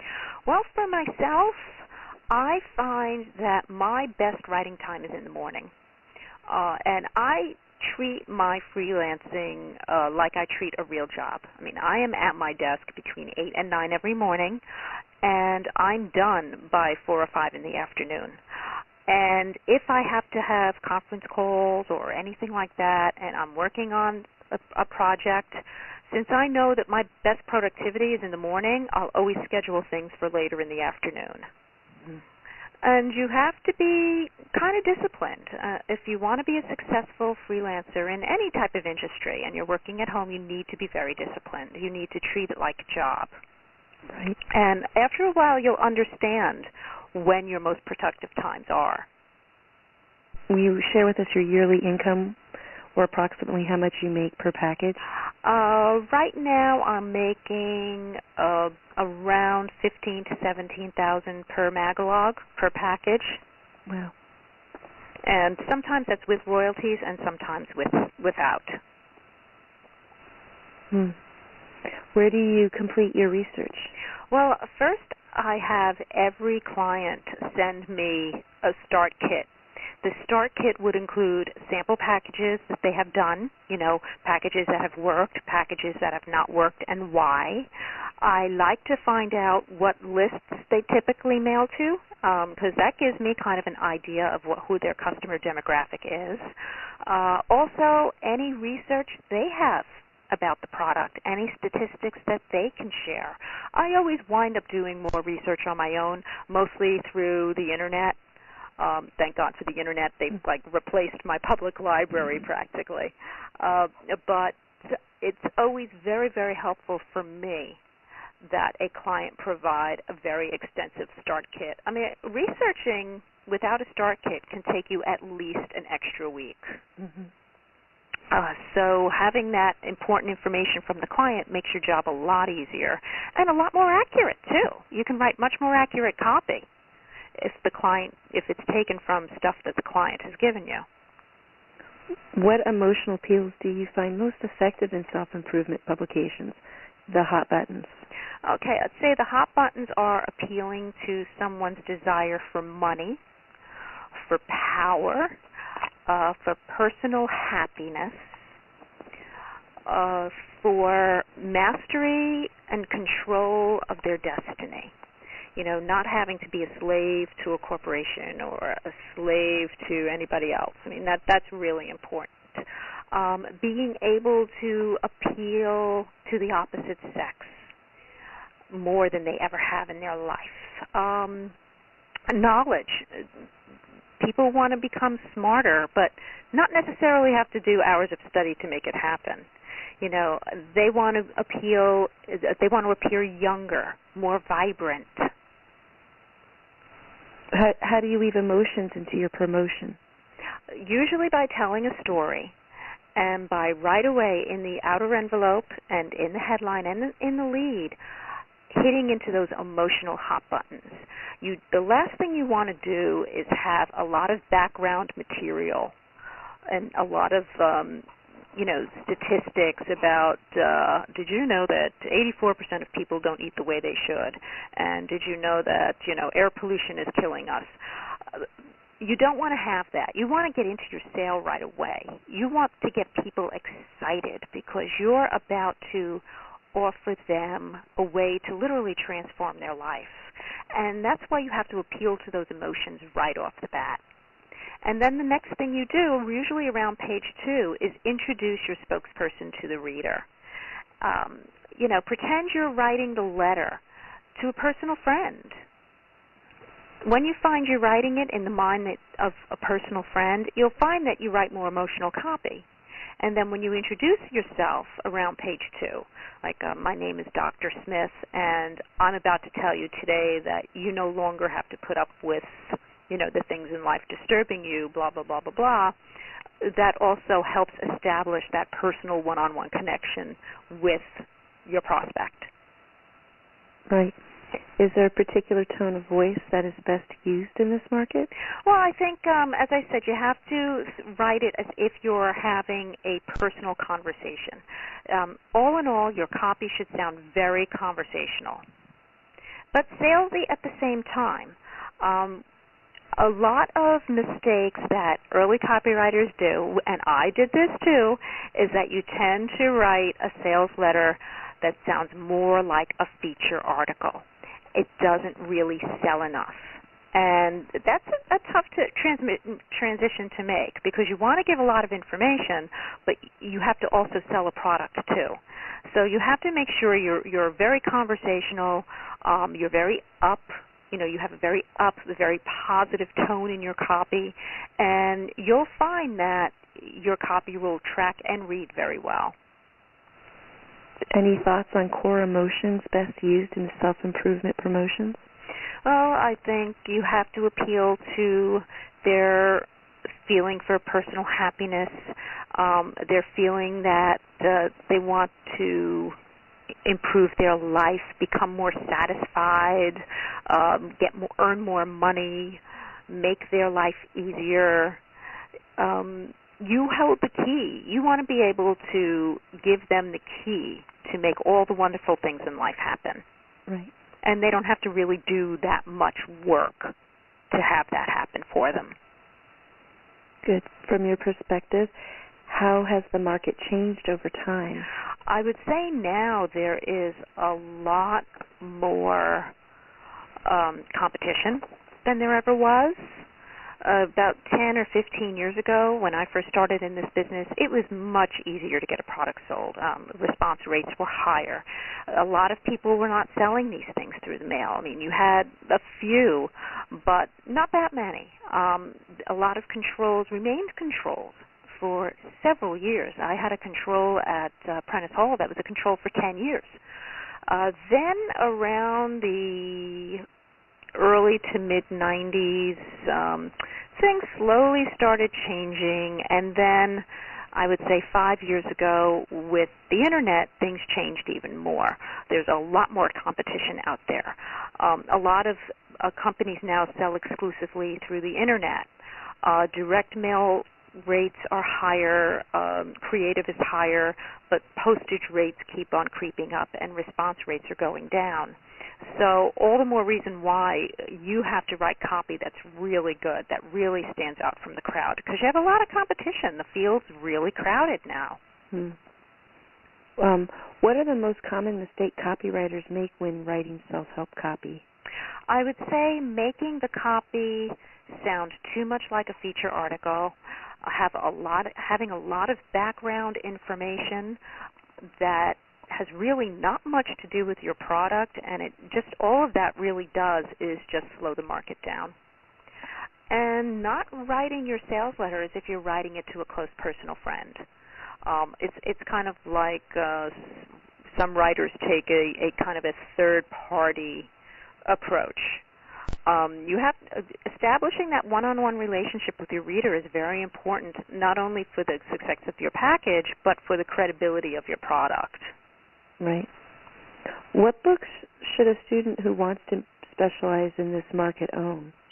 I would say definitely get some books about what is going to be successful in direct mail. I mean, a good one is Winning Direct Response Advertising by Joan Throckmorton. That was a good one. Another one I have is $1 Million Mailings by Denny Hatch. That is a very good book about general direct response and how to make those work. I think for the self-help market, Anthony Robbins' books, getting one or two of his programs and how he goes about hitting everyone's emotional hot buttons. His program is good, and not so much to use for yourself, but just to kind of give you a really good idea of what the self-improvement market is all about, because he covers everything. He covers relationships. He covers wealth. He covers personal satisfaction. He covers health. He covers everything. Mm-hmm. Okay, last question. If you could give the students any one piece of advice, what would it be? Would you say as far as writing or becoming a freelancer or? Both. Well, as far as writing, I think, once again, it's getting to know your prospect and getting into their mind and figuring out what the hot buttons are that are important to them. And then if you decide to go ahead and pursue a full-time freelance career, to treat it as a business, to be available for clients, to keep to your deadlines, and to treat it like a job. So if you do all those things and you keep on very good terms with your clients and not take things personally, you'll do really, really well. Well, good. Thank you so much for joining us today. We really appreciate the time you took out of your own busy schedule to be with us today. You're welcome. Have a great day. You too. All right, bye-bye. Bye-bye. Hi. We are very fortunate to have copywriter Krista Jones with us today. Krista's background is in environmental science, and her copywriting specialty is writing for such markets as spirituality, personal development, and business opportunity. Her client list includes direct response giant Nightingale Conant, AWAI, Y2 Marketing, and the HeartMath Institute. Krista, thank you so much for taking the time out to be with us today for this interview. It's an honor to talk with you. Before we get started, can you tell me a little bit of how you got started in the copywriting field? Sure. Well, my background is in science, and I had been working in the environmental field for about 16 or 17 years when I received a letter from AWAI about the copywriting program. And I had never heard of copywriting before, mind you, but it certainly got my attention because I really wanted to work from home and I really liked to write, and the income potential was appealing as well. So, I kept the letter. It really sounded too good to be true, actually, so I sat on it for about 4 months before I did anything about it, but I kept coming back to it, so I eventually enrolled in the program. And then when I completed the program about a year later, I did a spec assignment that led to my first paid assignment, and it was basically off to the races from there. It just kind of spun out of control. So. Okay, and why did you pursue the self-help field? It was basically because I thought it was the area where I'd have the best chance of succeeding. And I say that because I'm an avid student of self-help, books and audio programs. I've been into that kind of thing for years. So self-help seemed like a natural fit to me. I knew that since I was really passionate about this particular industry that I'd probably have a better shot at selling it than perhaps other types of things, because I certainly didn't consider myself to be a salesperson at all. And I've got a very analytical personality, so being a salesperson was far off my radar at the time. So. Okay. Could you tell me a little bit how you got your first clients? Well, to tell you the truth, I wasn't very, or I still really aren't very, I'm not very proactive about it. And Nightingale Conant is really the only self-help client that I work with. But fortunately, they've kept me so busy with work that I haven't really had to go after any other self-help clients. Of course, I also work with other clients, as you just mentioned. But what I like about that is it gives me some balance, so that I'm not always working on the same thing. But I can tell you the story of how I got Nightingale.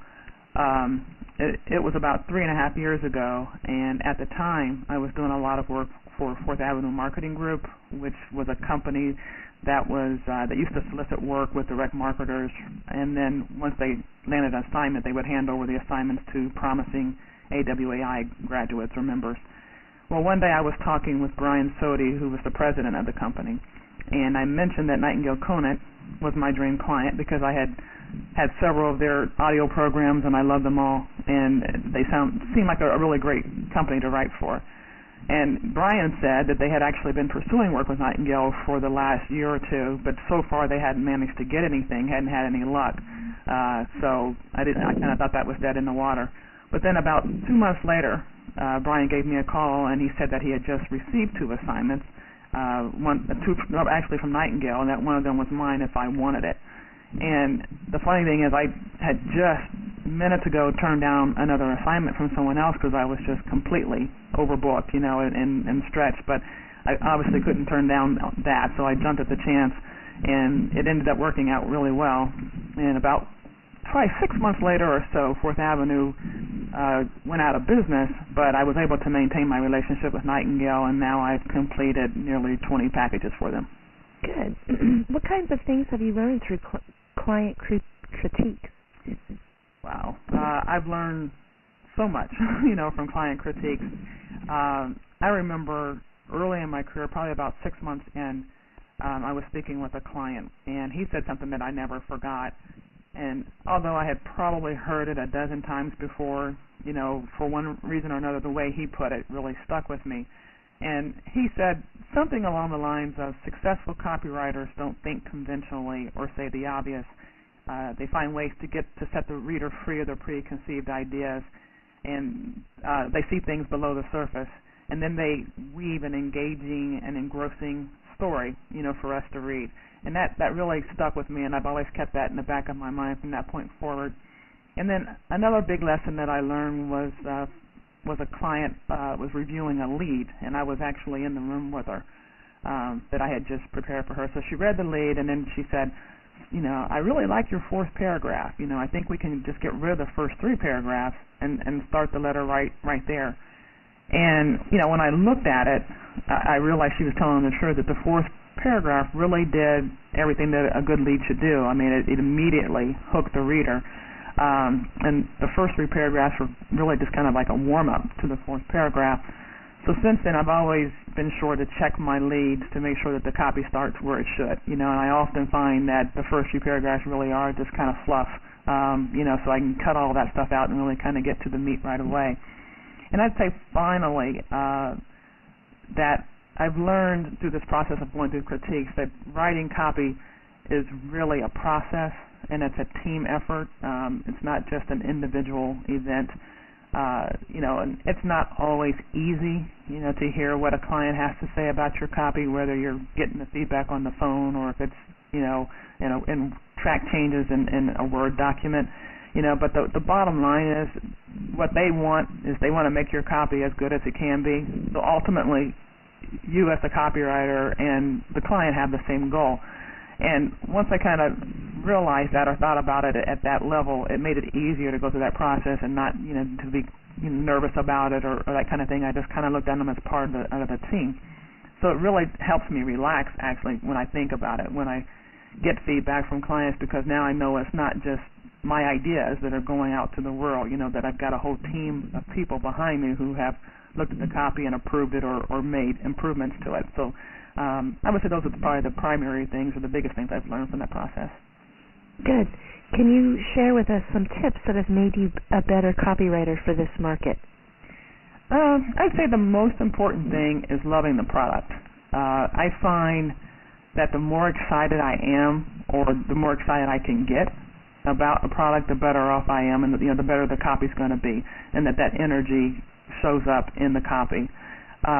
Secondly, I love the prospect, and I always keep him or her